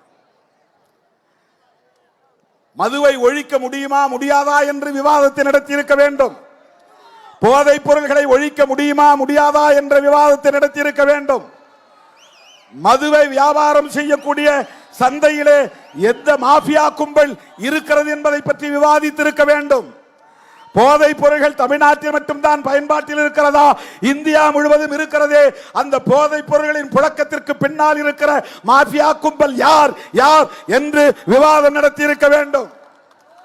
மது ஒழிப்புக்காக இதுவரையில் என்னென்ன இயக்கங்கள் நடந்திருக்கின்றன என்பதை விவாதித்திருக்க வேண்டும். காந்தியடிகள் எப்படி இதனை உயிர் மூச்சு கொள்கையாக ஏற்றுக்கொண்டார், பரப்பினார் என்பதை விவாதித்திருக்க வேண்டும். காங்கிரஸில் இருந்த காலத்திலே தந்தை பெரியாரும் அவருடைய துணைவியார் நாகம்மையாரும் அவருடைய சகோதரி கண்ணம்மாவும் எப்படி காந்தி கொள்கையை ஏற்றுக்கொண்டு மது விலக்குக்காக போராடினார்கள் என்பதை விவாதித்திருக்க வேண்டும். காந்தி சொன்னார் என்பதற்காக தமது தோட்டத்திலே இருந்த தோப்பிலே இருந்த 500க்கும் மேற்பட்ட தென்னை மரங்களை வெட்டி எறிந்தவர் பெரியார். பெரியாருடைய பங்களிப்பை பேசி இருக்க வேண்டும். திராவிட முன்னேற்ற கழகத்தை நிறுவிய நிறுவனர் தலைவர் பேரறிஞர் அண்ணா மதுவிலக்கு கொள்கையிலே எப்படி உறுதியாக இருந்தார், அதை விவாதித்திருக்க வேண்டும். ஊடகங்களில் பேசக்கூடியவர்கள் அதை பேசி இருக்க வேண்டும். திருமாவளவன் இப்போது கிளம்பியிருக்கிறாரே, இவரால் மதுவை ஒழித்து விட முடியுமா என்று, மதுவை ஒழிப்பதற்கு என்ன சாத்தியக்கூறுகள் இருக்கின்றன, ஒழிக்க முடியாது என்பதற்கு என்ன சிக்கல்கள் இருக்கின்றன என்பதை விவாதித்திருக்க வேண்டும். ஏன் ஐயன் திருவள்ளுவன் கல்லுண்ணாமை என்கிற அதிகாரத்தில் 10 குறளை எழுதினார் என்பதை விவாதித்திருக்க வேண்டும். அப்படியெல்லாம் இவர்கள் பேசவில்லை. அற்ப காரணத்தை நம்முடைய மாநாட்டுக்கு கற்பித்தார்கள். திருமாவளவன் ஏதோ கணக்கு போட்டுதான், இன்னும் 1.5 வருஷத்துக்கு மேல இருக்கு, 18 மாதங்கள் இருக்கின்றன. எதுக்கு? 2026 சட்டமன்ற தேர்தலுக்கு இன்னும் 18 மாதங்கள். இதுல 3 மாசம், 25-12 மாசம், அதுல ஒரு 4 மாசம், அவ்வளவு நாட்களுக்கு பின்னால் வரப்போகிற தேர்தலுக்கு இப்போதே நாம் அடி போடுகிறோம் என்று அரசியல் பேசுகிறார்கள், விவாதம் செய்கிறார்கள். இந்த மாநாட்டின் உயர்ந்த நோக்கத்தையே திசை திருப்பி விட்டார்கள், மடைமாற்றம் செய்து விட்டார்கள். எல்லாரும் சேர்ந்து காவிரி நீருக்காக பேச வேண்டும் என்று நாம் சொன்னதில்லையா? ஈழத்தமிழர் பிரச்சனை வந்த போது திமுக, அதிமுக எல்லோரும் சேர்ந்து ஒற்றை குரலாக பேச வேண்டும் என்று நாம் சொன்னதில்லையா? சில பிரச்சனைகளுக்காக நாம் சேர்ந்து பேசுவது தானே தேவை. மது ஒழிப்பு என்பது தமிழ்நாட்டுக்கான பிரச்சனையா? அது ஒரு தேசிய பிரச்சனை இல்லையா? இந்தியா முழுவதும் அது பிரச்சனையாக இருக்கிறதா இல்லையா? தமிழ்நாட்டில் மட்டும்தான் மதுக்கடைகள் திறந்திருக்கின்றனவா? ஆந்திராவிலே இல்லையா? கேரளாவிலே இல்லையா? அங்கே குடிப்பவர்கள் யார்? அதனால் பாதிக்கப்படுகிறவர்கள் யார்? இளம் வயதிலேயே செத்து போகிறவர்கள் யார்? உழைக்கிற மக்கள் தானே. கேரளாவிலும் தான் இருக்கிறது, எந்த மாநிலத்திலே இல்லை? பீகார், குஜராத்தை தவிர. வடகிழக்கு மாநிலங்களில் மிசோரம், நாகாலாந்தை தவிர இந்தியா முழுவதும் ட்ரை டேஸ் 4 நாள் தாங்கிறான். ட்ரை டேஸ்னா என்னன்னா உலர்ந்த நாட்கள், ஈரம் இல்லாத நாட்கள். அது ஆங்கிலத்தில் சொல்றான். காந்தி பிறந்த நாள், காந்தி ஜெயந்தி, இன்னைக்கு ட்ரை டே இந்தியா முழுவதும். ஆனா நேத்தே வாங்கி வச்சிருப்பானுங்க சரக்க, இன்னைக்கு அடிப்பாங்க கடை மூடினு. நாளைக்கு மூட போறான்னு தெரிஞ்சா முத நாளே டபுளா வாங்கி வச்சிருவாங்க. அதனால இன்னைக்கு ட்ரை டேங்கிறதெல்லாம் சும்மா. காந்தி ஜெயந்தி அன்னைக்கு கடைகளை மூடுறாங்க இந்தியா முழுக்க. சுதந்திர தினத்தன்னைக்கு கடைகளை மூடுறாங்க இந்தியா முழுக்க. குடியரசு தினத்தன்னைக்கு கடைகளை மூடுறாங்க. மகாவீரர் பிறந்த நாள் கடைகளை மூடுறாங்க. கௌதம புத்தர் பிறந்த நாள் கடைகளை மூடுறாங்க. இப்ப ஐயா பாலபிரஜாபதி அடிகளார் வைகுண்டர் பிறந்த நாளிலும் கடைகளை மூடுங்கள், லீவு விடுங்கள், விடுமுறை விடுங்கள் என்று கேட்கிறார். இந்த 7-8 நாட்கள் தான் தோழர்களே இந்தியா முழுவதும் கடைகள் மூடப்படுகிற நாட்கள். மற்ற நாட்கள் எல்லாம் ஆராய் பெருக்கெடுத்து ஓடுகிறது. இந்தியா முழுவதும் மதுவிலக்கு வேண்டுமா வேண்டாமா? இந்தியா முழுவதும் மதுக்கடைகளை மூட வேண்டுமா வேண்டாமா? அப்படி ஒரு கோரிக்கையை எழுப்புவது நம்முடைய கடமையா இல்லையா? சாதி ஒழிப்ப ஒரு மாநிலத்துக்குள்ள சுருக்கி பார்க்க முடியாது, அது தேசிய பார்வை. மத பிரச்சனையை ஒரு மாநிலத்துக்குள்ளே சுருக்கி பார்க்க முடியாது, அது தேசிய பார்வை கொண்டு அணுக வேண்டும். அப்படித்தான் மது மற்றும் போதைப் பொருள்களை ஒழிப்பது. நரேந்திர மோடியின் நண்பர் அதானி சொந்தமாக துறைமுகம் வைத்திருக்கிறார், கப்பல் வந்து நிற்கிற இடம். சொந்தமாக விமான நிலையங்கள் வைத்திருக்கிறார், ஏரோப்ளேன்கள் வந்து நிற்கிற இடம். பத்திரிகைகளிலே செய்தி வந்தது, அதானியினுடைய விமான நிலையத்தில் இருந்தும் அதானியுடைய துறைமுகங்களில் இருந்தும் போதைப் பொருள்கள், கோடிக்கணக்கான மதிப்புள்ள போதைப் பொருள்கள் கைப்பற்றப்பட்டது. இது நான் கற்பனையா பேசவில்லை, நரேந்திர மோடி நண்பர் என்பதற்காக பேசவில்லை.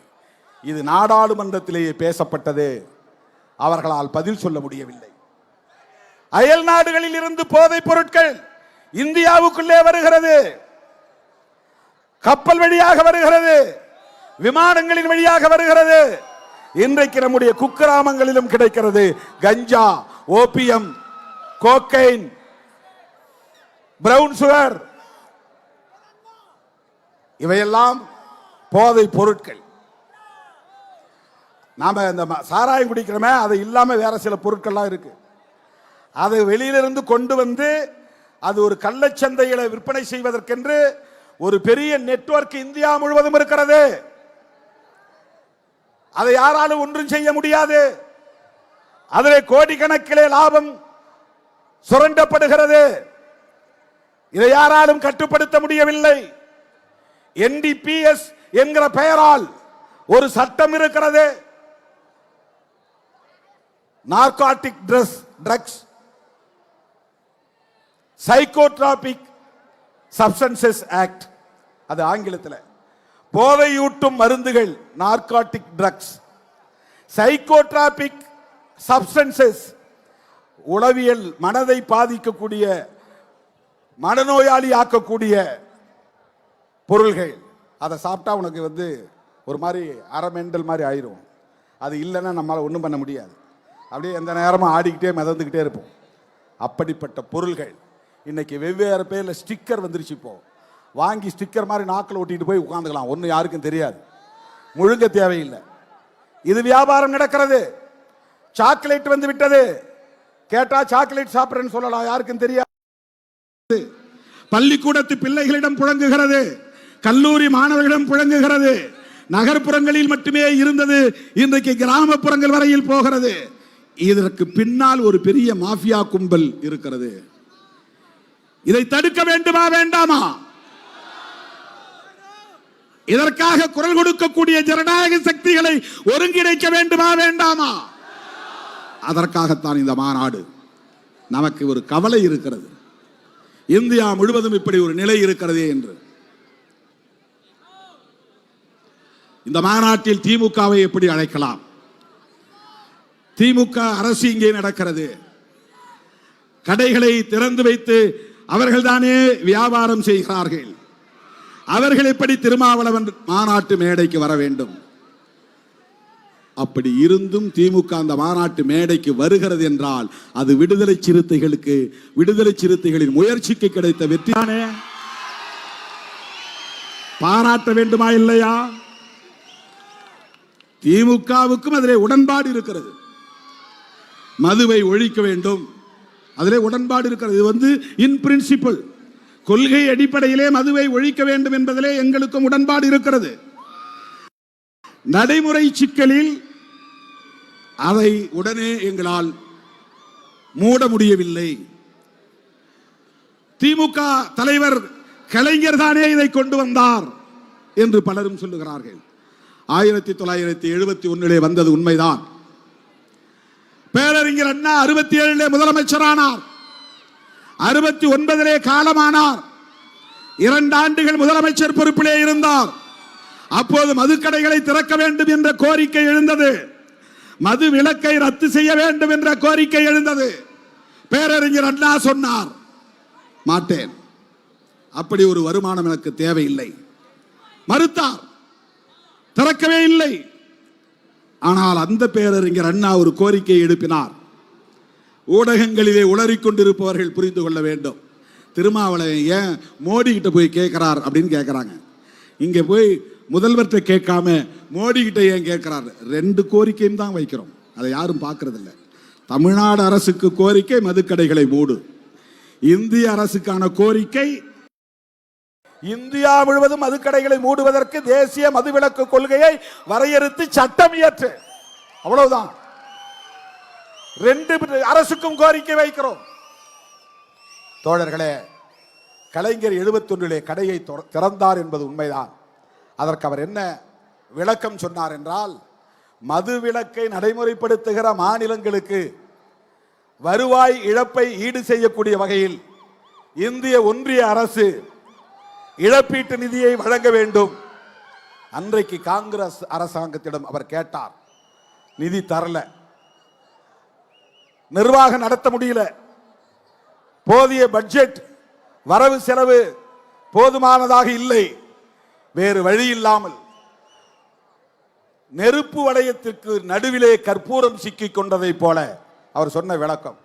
சுத்தி நெருப்பு எரியுது, நடுவுல ஒரு சூடம் கற்பூர கட்டி இருக்கு, அந்த கற்பூர கட்டி தானா பிடித்து எரியும் என்பதை போல வேறு வழி இல்லாமல் நான் மதுக்கடைகளை திறந்தேன் என்று சொன்னார்.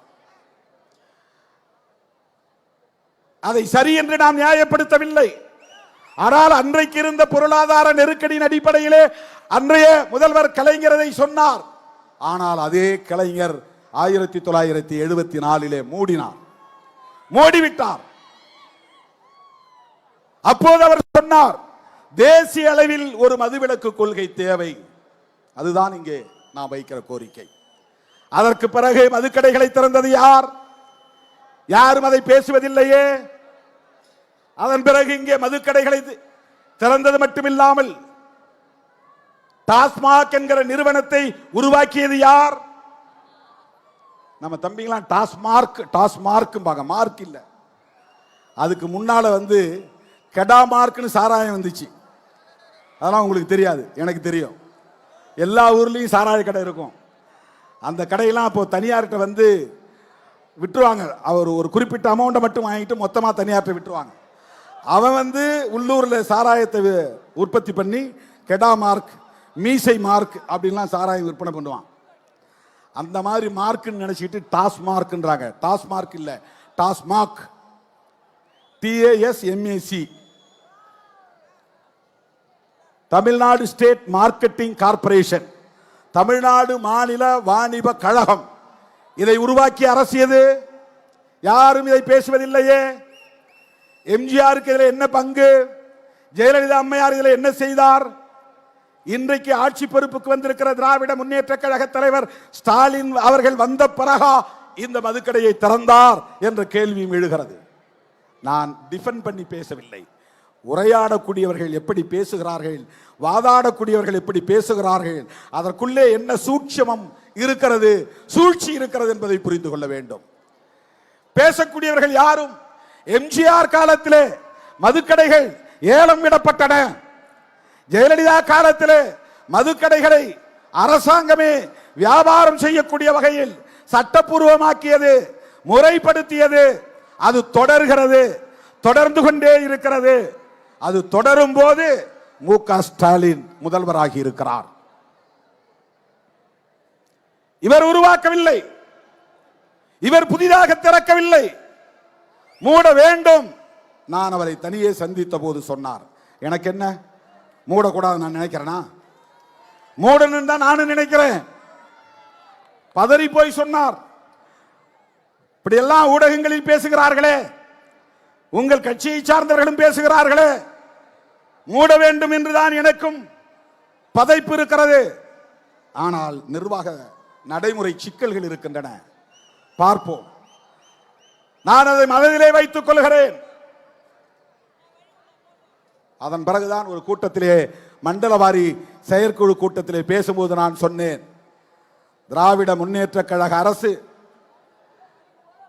இந்த மதுக்கடைகளை துணிந்து மூடினால் வருகிற 2026 சட்டமன்ற தேர்தல் வருவதற்கு முன்னதாக இந்த மதுக்கடைகளை திமுக அரசு மூடினால் திமுகவே மீண்டும் ஆட்சிக்கு வரும். அந்த சூழல் தமிழ்நாட்டிலே இருக்கிறது என்று நான் சொன்னேன். அதற்கு என்ன காரணம்? திமுக ஆட்சிக்கு வர வேண்டும் என்பதல்ல நோக்கம். திமுக ஆட்சிக்கு வருவோம் என்கிற வாய்ப்பை பயன்படுத்தியாவது திமுக அரசு இந்த மதுக்கடைகளை மூட வேண்டும் என்பதுதான் நம்முடைய நோக்கம். உங்களுக்கு என்ன லாபம் என்று கேட்டார்கள். மதுக்கடைகளை மூடினால் அது சிறுத்தைகளுக்கு லாபம். மதுக்கடைகள் மூடப்பட்டால் அது சிறுத்தைகளுக்கான வெற்றி. மதுக்கடைகள் மூடப்பட்டால் மக்களுக்கு நலம் பயக்கும்.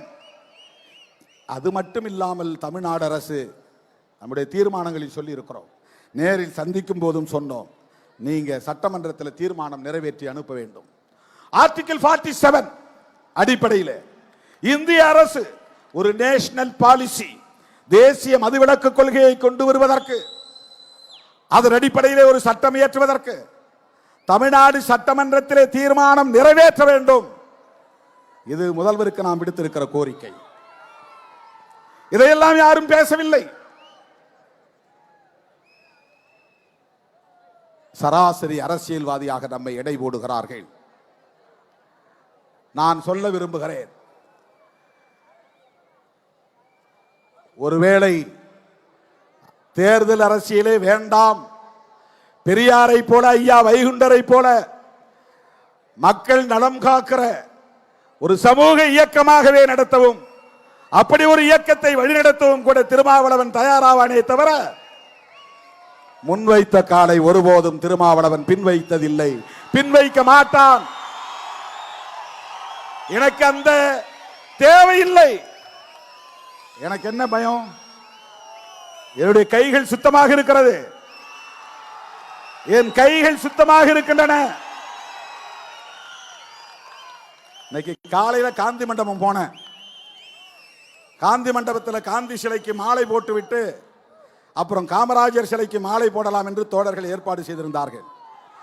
காந்தி மண்டபத்துக்கு போகும்போது போலீஸ் வந்து என்கிட்ட சொன்னாங்க, சார் கவர்னர் வராரு, கவர்னர் வந்து மாலை போட்ட பிறகுதான் மற்றவங்க எல்லாம் போடணும். இப்ப நான் போய் போட முடியாதா? சாரி சார், போட முடியாது. ஏன்? கவர்னர் வந்து போறது 10:30 மணி ஆயிரும். எனக்கு இங்க உளுந்தூர்பேட்டை வரணும், அங்கிருந்து 4 மணி நேரம். மற்றவங்களுக்கெல்லாம் 4 மணி நேரம்னா எனக்கு 6 மணி நேரம் ஆகும். நம்ம தோழர்கள் அங்கங்க மறிப்பாங்க. ஒவ்வொரு டோல்கேட்லயும் அங்க ஆள் நிற்கும், வழியில நின்று மறிப்பாங்க, நேரம் ஆயிரும். 4 மணிக்கெல்லாம் நம்ம வந்து மேடைக்கு போகணும். அதனால காந்தி சிலைக்கு வாங்கின மாலையும் எடுத்துக்கிட்டு போய் காமராஜர் மண்டபத்திலே எல்லா மாலையும் மொத்தமா வச்சுட்டு அவருக்கு வீர வணக்கம் செலுத்திட்டு வந்துட்டோம். ஆனால் ஊடகங்களில் என்ன எழுதுகிறார்கள்? மேனாள் ஆளுநர் அக்கா தமிழிசை காந்தியை அவமதித்து விட்டார். அப்புறம் காந்தி மது ஒழிப்புக்கு போராடியவர், அவருக்கு இவர் மரியாதை செய்யல, மது ஒழிப்பு மாநாடு நடத்துறாரு, அவருடைய கொள்கைக்கே அது எதிராக இருக்குமோ அப்படின்னு சொல்றாரு. அவங்க என்ன சொல்ல வராங்கன்னா, திருமாவளவன் தினந்தோறும் பாட்டில் திறக்கக்கூடிய ஆள் அப்படின்னு சொல்றாங்க. அக்கா தமிழிசை அவர்களே, நீங்கள் குடிக்க மாட்டீர்கள் என்று நான் நம்புகிறேன். உங்களுக்கு குடிப்பழக்கம் இருக்காது என்று நான் நம்புகிறேன். உங்களைப் போல்தான் நானும், எனக்கு அந்த பழக்கம் இல்லை. நான் தடய அறிவியல் துறையிலே ஒரு அறிவியல் உதவியாளராக, ஒரு இளநிலை விஞ்ஞானி என்கிற பொறுப்பிலே பணியாற்றினேன். அப்ப ஒவ்வொரு 3 மாசத்துக்கும் ஒரு டிவிஷன் மாத்துவாங்க.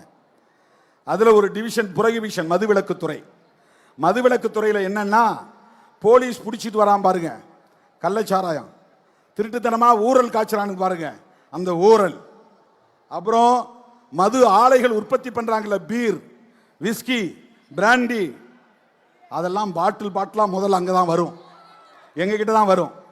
நாங்க பிப்பெட்டு வச்சு உறிஞ்சி அதை குடுவையில போட்டு அதை ஆய்வு பண்ணி அதுல எவ்வளவு ஆல்கஹால் இருக்கு அப்படின்னு கண்டுபிடிச்சு சர்டிபிகேட் கொடுக்கிற இடத்துல நான் வேலை செஞ்சேன். சர்டிபிகேட் கொடுத்தேன், நான் கையெழுத்து போடணும். பீர்ல 4% இருந்து 5% தான் ஆல்கஹால் இருக்கணும். ஆல்கஹால் தான் போதை தரக்கூடிய. திருமாவளவன் பிராண்டி விஸ்கிலாம் 35% மேல இருக்கும். 100 மில்லி எடுத்துக்கிட்டா 35% ஆல்கஹால் இருக்கும். 35 மில்லி, 40 மில்லி. பிராந்தியில 40க்கு மேல. அதெல்லாம் ராவா குடிக்க முடியாது, பீர் அப்படியே ஊத்திக்கலாம். பிராந்தி விஸ்கில ஏதாவது கலந்து, சோடா கலந்து தான் குடிக்கணும், இல்லைன்னா தண்ணி ஊற்றி தான் குடிக்கணும். ஏன்னா அவ்வளவு கான்சென்ட்ரேட்டட் ஆல்கஹால் இருக்கும், அடர் ஆல்கஹால் இருக்கும். அதில் அது குடலை அப்படியே புண்ணாக்கிரும் அந்த ஆல்கஹால். ஒவ்வொரு நாளும் அதை எடுத்து அதை பிப்பெட் வச்சு உறிஞ்சணும். விரும்புனா நம்ம உறிஞ்சி குடிக்கலாம், அது யாருக்கும் தெரியாது. டேஸ்ட் பண்ணலாம், யாருக்கும் தெரியாது. ஒரு ஓரத்தில் தான் உட்கார்ந்து வேலை செய்வோம். பிப்பெட் வச்சு உறிஞ்சணும் தினந்தோறும் பாட்டில். நாங்கள் டெஸ்ட் பண்ணி சர்டிஃபிகேட் கொடுத்த பிறகுதான் அவன் வந்து லேபிள் ஒட்டி மார்க்கெட்டுக்கு வரும். அந்த வேலை செய்தவனா. அப்ப கூட தப்பித்தவறி என் நாவில் ஒரு சொட்டு மது கூட பட்டதில்லை. அயல் நாடுகளுக்கு பயணம் சென்றால் பிளைட்ல போய் ஏறி உட்கார்ந்தவொடனே விமான பணிப்பெண்கள் வந்து, சார் என்ன வேணும் சார்? ஒயின் வேணுமா, ரெட் ஒயின் வேணுமா, வேற என்ன ஒயின் வேணும்? ஃபர்ஸ்ட் தான் கேட்பாங்க. போய் வண்டியில் ஏறி உட்கார்ந்து பிசினஸ் கிளாஸ்ல தண்ணி குடிக்கிறீங்களா கேட்க மாட்டாங்க, சாராயம் குடிக்கிறீங்களா, மது குடிக்கிறீங்களா தான் கேட்பாங்க. 11 மணி நேரம், 12 மணி நேரம், 24 மணி நேரம் பிளைட்லயே போகணும். அமெரிக்கா போனா வேற வழி இல்லை, எல்லாரும் அதில் குடிச்சிட்டு தான் போவாங்க. எத்தனையோ பல நாடுகளுக்கு நான் பயணம் செய்திருக்கிறேன். என் வாழ்நாளில் ஒரு முறை கூட அதை நான் தொட்டதில்லை. அக்கா தமிழிசைக்கு சொல்ல நான் கடமைப்பட்டு இருக்கிறேன். ஒரு டவுட்டோட கேட்குறாங்க, ஒரு டவுட், ஒரு சந்தேகத்தோட. ஒருவேளை அது அவர் கொள்கைக்கு முரணா இருக்குதோ, அதுக்காக சொல்றேன், அதற்காக சொல்லுகிறேன். காந்தியடிகளின் சிலையில் மாலை போடக்கூடாது என்று தடுத்தது காவல்துறை. ஆளுநர் வந்த பிறகுதான் மாலையிட வேண்டும் என்று சொன்னது காவல்துறை. எங்களுக்கு காந்தியோட நிறைய விமர்சனங்கள் உண்டு, அது வேறு. அவருக்கு இந்து மதத்தின் மீது நம்பிக்கை உண்டு. அடுத்த பிறவியின் மீது நம்பிக்கை உண்டு, சனாதனத்தின் மீது நம்பிக்கை உண்டு, சாதிய கட்டமைப்பின் மீது நம்பிக்கை உண்டு. தீண்டாமை மட்டும்தான் ஒழிய வேண்டும் என்று சொன்னார். அதனால்தான் அம்பேத்கருக்கும் காந்திக்கும் மோதல் வந்தது. நீ என்ன சாதி வாழ்கன்னு சொல்றீங்க, நான் சாதி ஒழிகன்னு சொல்றேன். இதுதான் அம்பேத்கருக்கும் காந்திக்கு இருந்த முரண்பாடு. நேருக்கு நேர் மோதல் நடந்தது. அந்த காலத்தில் காந்தி ஒரு சமூகத்திற்கு ஹீரோ என்றால் அவர்களுக்கு அம்பேத்கர் வில்லன், அம்பேத்கர் ஹீரோ என்றால் காந்தி வில்லன். அப்படித்தான் அரசியல் போனது. அதுதான் ஒரு காலத்திலே இருந்த அரசியல், அதுதான் ஒரு காலத்திலே இருந்த அரசியல்.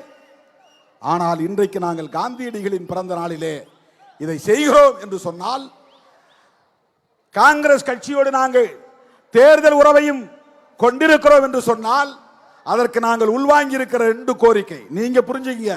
எவன் புரிஞ்சுக்கிறான் புரிஞ்சுக்கலாம், நமக்கு அதை பற்றி கவலை இல்லை. வேற எவனும் புரிந்து கொள்ள வேண்டிய அவசியம் இல்லை. திருமாவளவனை பற்றி யார் எது பேசினாலும் பேசட்டும், அதை நான் ஒரு பொருட்டாக எடுத்துக் கொள்ளப் போவதில்லை. என் தலைமையை ஏற்று என்னோடு களத்தில் நிற்கிற என் உயிரின் உயிரான விடுதலை சிறுத்தைகளே, எவன் குழப்பினாலும் குழம்ப கூடாது.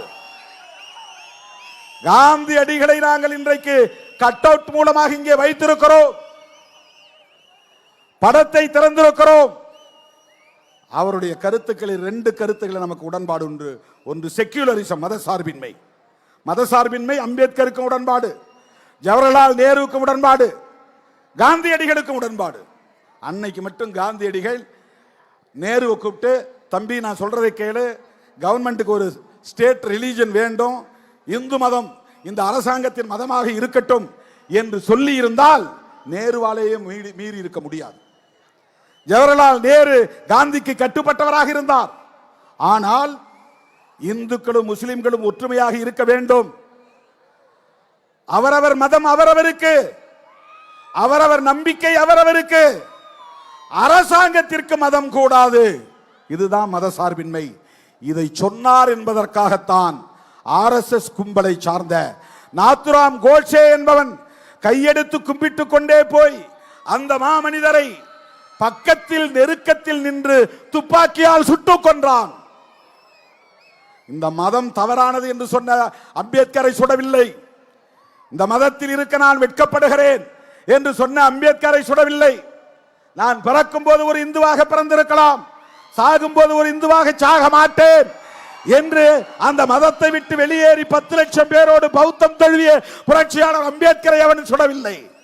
அந்த மதத்தை உயிருக்கு உயிராக நேசித்த, மூச்சுக்கு 300 முறை array Ram array Ram array Ram என்று சொன்ன நாத்துராம் கோட்சே சுட்ட போது கூட அப்படியே ஹரே ராம் என்று சொல்லிக்கொண்டே மண்ணில் சரிந்து விழுந்த அந்த காந்தியடிகளை எவன் சுட்டான்? RSS காரன் சுட்டான். சாவர்கரின் மாணவன் நாத்துராம் கோட்சே சுட்டான். அவன் சுட்டதற்கு ஒரே காரணம் காந்தியடிகள் ஏற்றுக்கொண்ட மதசார்பின்மை என்பதுதான். அதனால் தான் காங்கிரஸோடு இருக்கிறோம், விடுதலை சிறுத்தைகள் கட்சி. அதனால் தான் காந்தியின் பிறந்த நாளில் இந்த மாநாட்டை நடத்துகிறோம். மதசார்பின்மை என்பதை போல மதுவிலக்கிலே உறுதியாக இருந்தார் புரட்சியாளர் அம்பேத்கர், மகாத்மா காந்தி, ஜவஹர்லால் நேரு, தந்தை பெரியார், பேரறிஞர் அண்ணா, இவர்களெல்லாம் இந்த புள்ளியில் ஒரே நேர்கோட்டில் பயணிக்கக்கூடியவர்கள், ஒரே நேர்கோட்டில் பயணிக்கக்கூடியவர்கள். அதை உணர்ந்து கொண்டவர்கள் விடுதலை சிறுத்தைகள், அதை உள்வாங்கி இருப்பவர்கள் விடுதலை சிறுத்தைகள். ராஜாஜிக்கு ஏன் கட் அவுட்? ராஜாஜி யார்? அவர் ஒரு பார்ப்பன சமூகத்தை சார்ந்தவர், உங்களுக்கு தெரியும். அண்ணா அவரை பற்றி சொல்லுவாராம், எல்லாருக்கும் தலையில தான் மூளை, ராஜாஜிக்கு மட்டும் உடம்பெல்லாம் மூளை. ஆனா உடம்பெல்லாம் மூளையா இருந்தாலும் உடம்பெல்லாம் அவருக்கு வஞ்சகமும் இருக்கு என்று அண்ணா அவரை விமர்சிப்பாராம். அப்படிப்பட்ட ராஜாஜி சேலம் முனிசிபாலிட்டி தலைவராக இருந்தார். சேலத்திலிருந்து வந்திருக்க தம்பிங்களுக்கு தெரியும், சேலம் அவருடைய சொந்த ஊர். அங்க ஒரு நகராட்சி தலைவராக இருந்தார் 1937.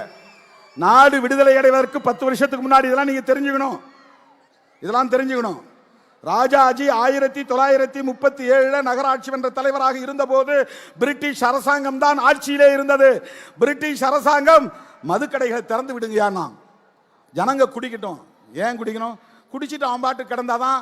ஏன் வரியை ஏத்துறன்னு கேட்க மாட்டான், ஏன் எனக்கு பள்ளிக்கூடம் திறந்து வைக்கலன்னு கேட்க மாட்டான். மக்கள்கிட்ட எந்த உரிமை போராட்டமும் நடக்காது. அவன் பாட்டுக்கே குடிச்சிட்டு விழுந்து கிடப்பான். பொண்டாட்டி நடுத்தருவில் நிற்பா, பிள்ளைங்க நடுத்தருவில் நிற்கும். அவன் அப்பா குடிக்கிறத பார்த்துட்டு பிள்ளையும் குடிப்பான், புள்ள குடிக்கிறத பார்த்துட்டு அவன் பொண்டாட்டியும் குடிப்பா. இப்படி ஒரு சமூகம் அழியட்டும்.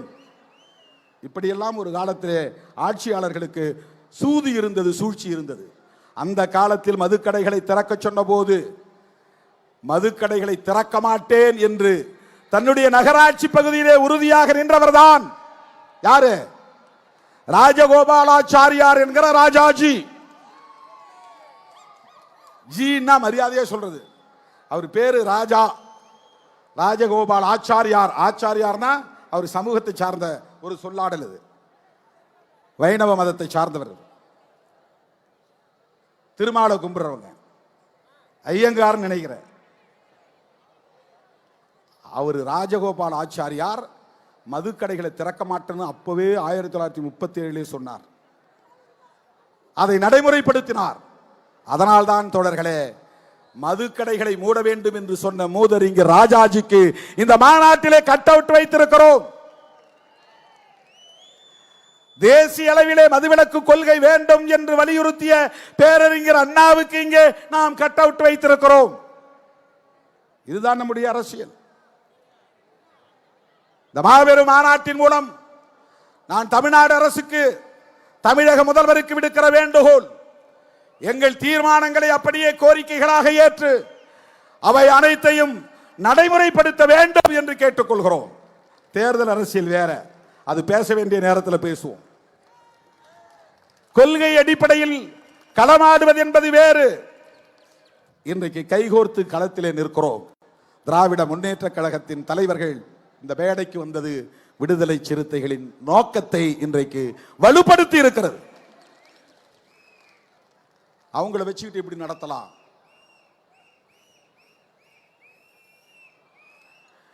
இன்னொருத்தர் கேட்கிறார், திறந்தது இவங்க, மூடுறது அவங்களான்னு. பெரிய அறிவுஜீவின்னு நினைச்சிட்டு கேட்கிறாங்க. புதுசா பெரிய கண்டுபிடிப்பு. இந்திய ஒன்றிய அரசுக்கு பொறுப்பு இருக்கிறதா இல்லையா? வேடிக்கை பார்ப்பது மட்டும்தான் ஒன்றிய அரசின் கடமையா? 1954 பண்டித ஜவஹர்லால் நேரு அவர்கள் பிரதமராக இருந்த காலத்தில் ஸ்ரீமன் நாராயணன் என்பவர் தலைமையிலே ஒரு குழுவை அமைத்தார்கள். அதிலே 6-7 பேர் உறுப்பினர்களாக இருந்தார்கள். 2 பேர் எதிர்கருத்துக்களை பேசினார்கள். என்ன கருத்து பேசினார்கள் தெரியுமா? பழங்குடி மக்கள்லாம் தினந்தோறும் வேலை செய்யணும், அவன் குடிக்கணும்.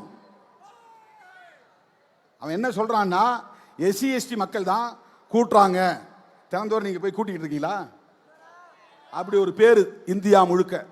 எஸ்சி எஸ்டி மக்கள் தான் கக்கூஸ் கழுவுறாங்க, தினந்தோறும் நீங்க கக்கூஸ் கழுவிட்டு உட்கார்ந்துருக்கீங்களா? இதுதான் இந்தியா முழுக்க இருக்கிற உளவியல். உழைக்கிற மக்களை, விவசாயம் செய்யக்கூடிய மக்களை கக்கூஸ் கழுவுகிற சாதி என்று 19 பெயர் சூட்டி வைக்கிறார்கள். எவ்வளவு பெரிய அயோக்கியத்தனம் இது! பறை அடித்ததால் தான் பறையங்கிறான். ஊர்ல எத்தனை பேர் பறை அடிக்கிறான்? அது அயோக்கியத்தனம். இது ஒரு ஊர்ல 1-2 பேர் தான் பறை அடிப்பான், வேற யாரும் அடிக்கிறது கிடையாது. யாருக்கு அடிக்க தெரியாது. ஊர்ல 1-2 பேர் ஆண்டை சாதிகாரம் வச்சிருப்பான், என் வீட்டில் பணம் வந்துச்சு வந்து அடிச்சுட்டு போவான். இப்பெல்லாம் அது எவனும் போறது கிடையாது. பிறந்த உடனே எல்லாம் கண்ணு முழிச்சதும் சென்னைக்கு வந்துடுறான், பாம்பேக்கு போயிடுறான், நாக்பூர் போயிடுறான், டெல்லிக்கு போயிடுறான். நீயே உன் சாணியை அள்ளிக்கடான்ட்டு போயிடுறான் அவன். நீயே உன் பணத்தை போய் புதைச்சிக்கோ, நீயே எழுது சொல்ல போ, அப்பதான் உனக்கு புத்தி வரும். இப்ப 10 ஆண்டுகளாக இது இது திருமாக்காலம் என்று பாடல் பாடுகிறோமே, வாயை கட்டி பாட்டு இருக்கிறதே, வாயை கட்டி கையை கட்டி வாழ்ந்தது அந்த காலம். அது அந்த காலம். இது திருமா காலம் என்ற அந்த பாடல், அந்த பாடல் எவன் இன்றைக்கு பறையடிக்கிறான்? இவருக்கு பேரு பறையன்னு பேரு. எவ்வளவு பெரிய அயோக்கியத்தனம் இது. அதுல இருக்கிறவன் சொல்றான், அந்த கமிட்டியில் இருக்கிறவன் சொல்றான், அவங்க எல்லாம் ரொம்ப கீழ்த்தரமான வேலை செய்யறாங்க, அந்த வேலை செய்யணும்னா அவன் குடிக்கணும். சட்டமன்றத்தில் இதே மாதிரி ஒரு விவாதம் வந்துச்சு. தேவதாசி முறையை ஒழிக்கிறதுக்கு அண்ணா ஆட்சி காலத்திலே, கலைஞர் ஆட்சி காலத்திலே ஒரு சட்டம் வந்தது. அந்த சட்டம் வந்தப்ப ஒரு அம்மா எழுந்திருச்சு, ஐயோ அப்படிலாம் அதெல்லாம் ஒழிக்கக்கூடாது, தேவதாசியில் இருந்தால் நல்லது, அப்பதான் திமிரு பிடிச்ச ஆண்களால குடும்பத்து பெண்கள் எல்லாம் பாதிக்கப்படாம பாதுகாப்பாக இருப்பாங்க. ஒரு குறிப்பிட்ட சில பெண்கள் தேவதாசிகளா இருந்தா குடும்பத்து பெண்கள் பாதுகாக்கப்படுவாங்களாம். அதுக்காக ஒரு பெண்மணி பிறந்தா அவளுக்கு பொட்டு கட்டி விட்டுருவாங்க. பொட்டு கட்டி விட்டுட்டா ஊர்ல பொதுவானவள்னு அர்த்தம், யார் வேண்டதுனாலும் அந்த பெண்ணோட பழகலாம். இப்படி ஒரு காலத்தில் இருந்துச்சு. இதை ஒழிக்கிறது சட்டம் கொண்டு வந்தப்போ அவங்க சொன்னது, அப்போ பதில் சொன்னார்கள் சட்டமன்றத்தில், இத்தனை காலம் எங்கள் பெண்கள் பொட்டு கட்டி இருந்தார்கள், இனிமேல் நீங்கள் அந்த தொழிலை கொஞ்ச காலம் செய்யுங்கள், உங்கள் வீட்டு பெண்கள் அதை செய்யட்டும். அப்படிதான் இப்ப இன்னைக்கு நாம கேட்க வேண்டியிருக்கு. அவன் என்ன சொல்றான் பாருங்க, கக்கூஸ் கழுவுறவனுக்கு தண்ணி வேணும், பெனஞ்சுடுறவனுக்கு தண்ணி வேணும், பறை அடிக்கிறவனுக்கு தண்ணி வேணும், குடிச்சாதான் அவன் அந்த வேலையை செய்ய முடியும், கூட்டுறவனுக்கு தண்ணி வேணும், குடிச்சாதான் அந்த வேலையை செய்ய முடியும். எப்படி நியாயப்படுத்துறான் பாருங்க. ஆனால் ஸ்ரீமன் நாராயணன் குழு 1955 உடனடியாக பரிந்துரைகளை தந்தது. அந்த பரிந்துரைகளைத்தான் இன்றைக்கு நாங்கள் நினைவூட்டுகிறோம். அவன் என்ன சொன்னா, குறிப்பிட்ட ஒரு தேதியை சொல்லி இந்த தேதிக்குள்ள எல்லா மாநில அரசும் மதுக்கடைகளை மூடுவோம் என்று உறுதியளிக்க வேண்டும். ஒரு குறிப்பிட்ட தேதிக்குள்ளாக இந்திய ஒன்றிய அரசு மதுவிலக்கை நடைமுறைப்படுத்த சட்டம் கொண்டு வர வேண்டும். அதை தாண்டா இன்னைக்கு நாங்க சொல்றோம். ஸ்ரீமன் நாராயணன் குழு சொன்ன பரிந்துரைகளை நடைமுறைப்படுத்துங்கள். நரேந்திர மோடியே அதை நடைமுறைப்படுத்துங்க. இல்லனா நீ இப்ப ஒரு என்கொயரி கமிட்டி போடு, புரோஹிபிஷனுக்கு ஒரு என்கொயரி கமிட்டி போடு. அது உனக்கு பிடிக்கிற ஸ்ரீமன் நாராயணனுக்கு பிறகு தேக்சந்த் கமிட்டி வந்துச்சு. ஜஸ்டிஸ் தேக்சந்த் அப்படிங்கிறவர் தலைமையில் மறுபடியும் ஒரு கமிட்டி போட்டாங்க 1970, 20 வருஷம் கழிச்சு. அந்த கமிட்டி பரிந்துரை செய்தது. ஆனா மாநில அரசியல் ஒத்துக்கல, அதனால கடப்பல போட்டாங்க. இப்ப நாங்க சொல்றோம், இந்துக்கள் தானே அதிகம் குடிக்கிறாங்க, முஸ்லிம்கள் குடிக்கலையே, கிறிஸ்தவர்கள் குடிக்கலாம் ஒருவேளை, இஸ்லாமியர்கள் 99% பேர் குடிக்கிறது இல்லை எனக்கு தெரிஞ்சு. ஒருவேளை 90% பேரை வச்சுங்க, 10% பேரை விடுங்க. ஆனா இந்து சமூகத்தில் நீங்க சொல்லக்கூடிய இந்துக்களாக கருதப்படக்கூடிய விளிம்பு நிலை மக்கள் எத்தனை சதவீதம் பேர் குடிக்கிறார்கள்? இந்துக்களின் பாதுகாவலர்கள் என்று சொல்லிக் கொள்ளுகிற நரேந்திர மோடி அவர்களே, அமித்ஷா அவர்களே, இந்து சமூகத்தை பாதுகாக்க உங்களுக்கு பொறுப்பு இருக்கிறதா இல்லையா? மது கடைகளை மூட வேண்டிய பொறுப்பு உங்களுக்கு உண்டா இல்லையா? மாநில அரசுகளே முடிவு செய்யட்டும் என்றால் ஒருபோதும் முடிவு செய்ய மாட்டார்கள். நீங்களே ஒரு முடிவை செய்யுங்கள். தேசிய அளவிலே மதுவிலக்கு சட்டம் கொண்டு வாருங்கள். அதை நடைமுறைப்படுத்தலனா, இப்ப NEP நடைமுறைப்படுத்தலனா ஃபண்டை நிறுத்துற ஒருத்தன் கேள்வி கேட்கிறான். யாரு? இந்த சங்க பரிவாரங்கள். மதுவிலக்கு கொள்கை வேணுங்கிறாரு தேசிய அளவில், கல்வி கொள்கை வேணாங்கிறாரு தேசிய அளவில். ரெண்டுக்கும் வேறுபாடு தெரியல. மதுவிலக்கு கொள்கை வேண்டாம் என்பதில், மதுவிலக்கு கொள்கை வேண்டும், மதுக்கடைகள் வேண்டாம் என்பதில் நல்ல நோக்கம் இருக்கிறது. தேசிய கல்விக் கொள்கையில் தீய நோக்கம் இருக்கிறது. நீ சனாதனத்தை திணிக்க கொல்லைப்புற வழியாக வருகிறாய், மும்மொழி திட்டத்தை திணிக்க கொல்லைப்புற வழியாக வருகிறாய், அதனால் எதிர்க்கிறோம். ரெண்டுக்கு வேறுபாடு இருக்கு.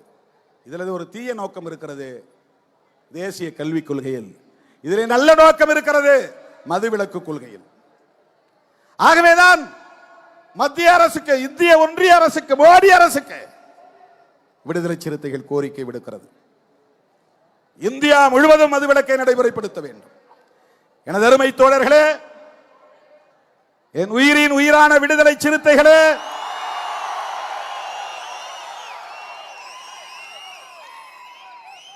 நீங்களும் இதிலே உறுதியாக இருக்க வேண்டும். அப்படி இப்படி இருந்தா இன்னையோட விட்டுறணும். பெண்கள் உறுதியாக இருக்க வேண்டும். வீட்டில் சண்டை பிடிங்க, குடிச்சிட்டு வந்தா சோறு இல்லைன்னு சொல்லுங்க. குடிச்சிட்டு வந்தா சோறு இல்ல, வெளியே போ. பெண்கள் இந்த யுத்தத்தை தொடங்க வேண்டும், வீட்டில் இருந்து தொடங்க வேண்டும். யாருக்கு இந்த பொறுப்பு இருக்கோ இல்லையோ, இதெல்லாம் ஒண்ணும் பண்ண முடியாது. திருமாவளவன் மேடையில் பேசிட்டு போறான். நான் 2015 சொன்னேன், அடிவயிறு எரிய எரிய சொல்லுகிறேன் என்று வேதனையோடு சொன்னேன். நாடாளுமன்றத்திலும் சொன்னேன், மிகுந்த வேதனையோடு சொல்லுகிறேன். மனித வளம் பாழாகிறது, இந்தியா முழுவதும் மனித வளம் பாழாகிறது. எனவே மது மற்றும் போதை பொருள்களை ஒழிப்பதற்கு தேசிய அளவில் ஒரு கொள்கை வேண்டும், சட்டம் வேண்டும். அதை தீவிரமாக நடைமுறைப்படுத்த வேண்டும்.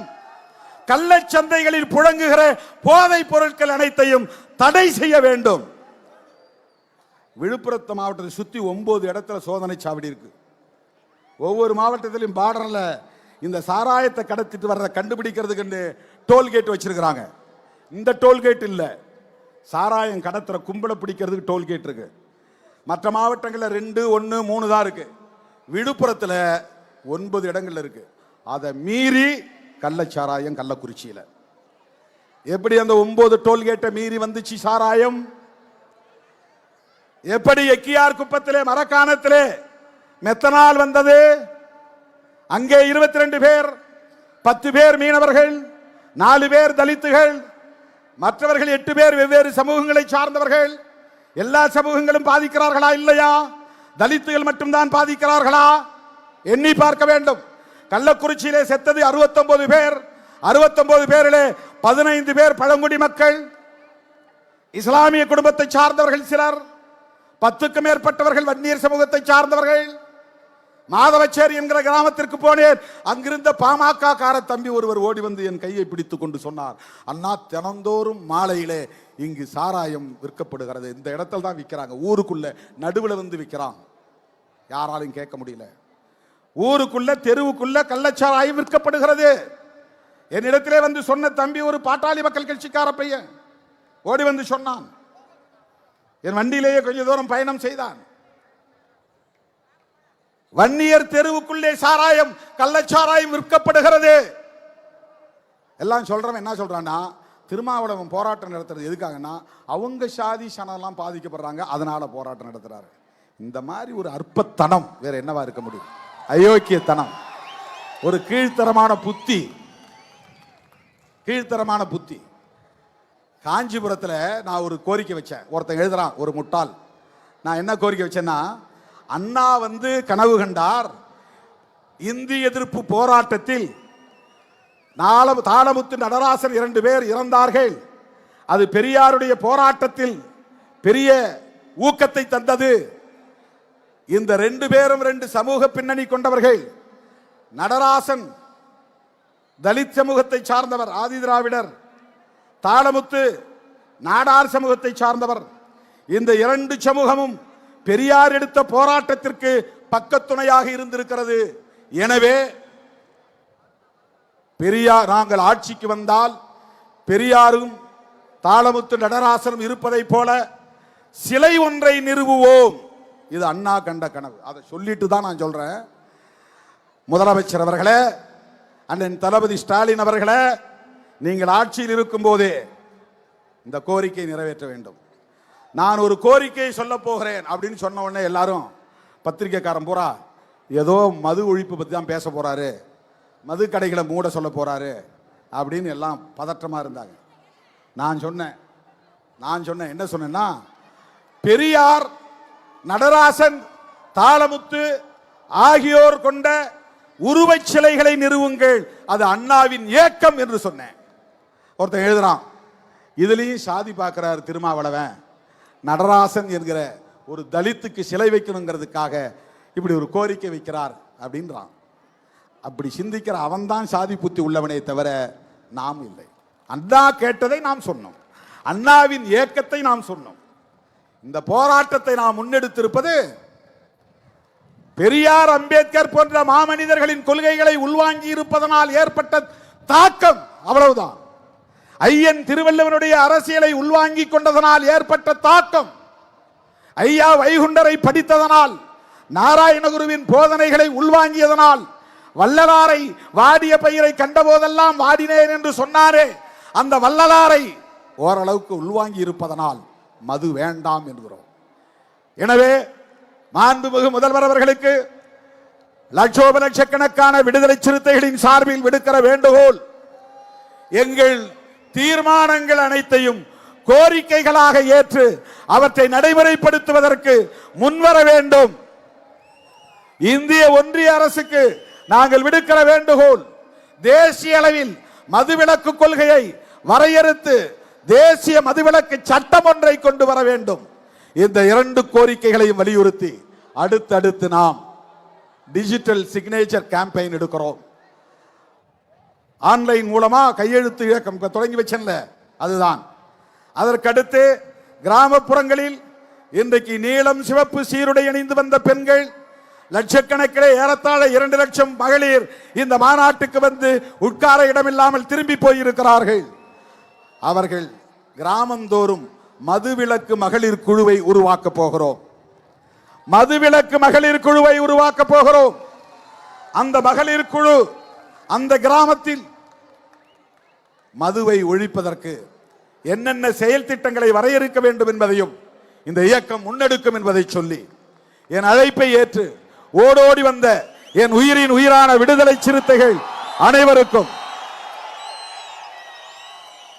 நம்முடைய அழைப்பை ஏற்று இந்த நிகழ்வுக்கு வந்து கருத்துரை வழங்கிய தலைவர் பெருமக்கள் யாவருக்கும் என்னுடைய நெஞ்சார்ந்த நன்றியை தெரிவித்து, இந்த திடலை நமக்கு வழங்கிய உளுந்தூர்பேட்டை மேனாள் ஊராட்சி மன்ற தலைவர், பேரூராட்சி மன்ற தலைவர் திரு ராதாகிருஷ்ணன் அவர்களுக்கும், சட்டமன்ற உறுப்பினர் உதயசூரியன் அவர்களுக்கும், இவ்வளவு நேரமும் இங்கே காத்து கிடக்கிற என் உயிரின் உயிரான விடுதலை சிறுத்தைகள் அனைவருக்கும் என்னுடைய நிஜார்ந்த நன்றியை மீண்டும் மீண்டும் உரித்தாக்கி வாய்ப்புக்கு நன்றி கூறி முடிக்கிறேன். நன்றி, வணக்கம். ஜெய் பீம், ஜெய் பீம். ஒழிப்போம், ஒழிப்போம், மதுவை ஒழிப்போம், காப்போம், காப்போம், மனித வளம் காப்போம், மனித வளம் காப்போம். அனைவரும் பாதுகாப்பாக வீடு திரும்ப வேண்டும். வண்டிகள் கவனமாக பயணம் செய்ய வேண்டும். வண்டிகளில் கவனமாக பயணம் செய்ய வேண்டும். கள்ளக்குறிச்சி கிழக்கு மாவட்ட விடுதலை சிறுத்தைகளின் சார்பில் 25,000 ரூபாய் மாநாட்டு நிதியாக வழங்குகிறோம். தம்பி அந்த காலம் இப்ப தோள தட்டி வெட்டி வரிஞ்சி கட்டி மீச முறுக்கி விட்டு நடப்பது இந்த காலம். அடிமைய கடந்தது அந்த காலம், நாங்க அடங்க மறுப்பது இந்த காலம். அடிமைய கடந்தது அந்த காலம், நாங்க அடங்க மறுப்பது இந்த காலம். சேரிகள் நிமிர்ந்தது திரும்ப காலம், சீரும் சிறுத்த காலம்.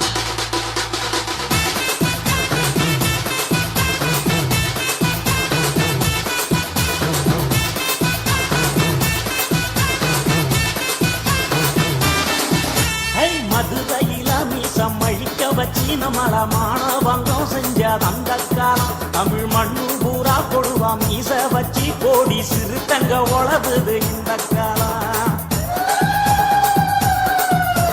மதுரையில மீசம் அழிக்க வச்சு நம்மள மாணவங்கம் செஞ்ச அந்த காலம். தமிழ் மண்ணு பூரா கொடுவா மீச வச்சு கோடி சிறுத்தங்க உழவுது இந்த காலம். அடிமான கடந்தது அந்த காலம், திருப்பி அடிச்சு துவைப்பது இந்த காலம். அடிமான கடந்தது அந்த காலம், திருப்பி அடிச்சு துவைப்பது இந்த காலம். வரலாற்ற படைச்சது வளவன் காலம், திருமா தலைவன் காலம்.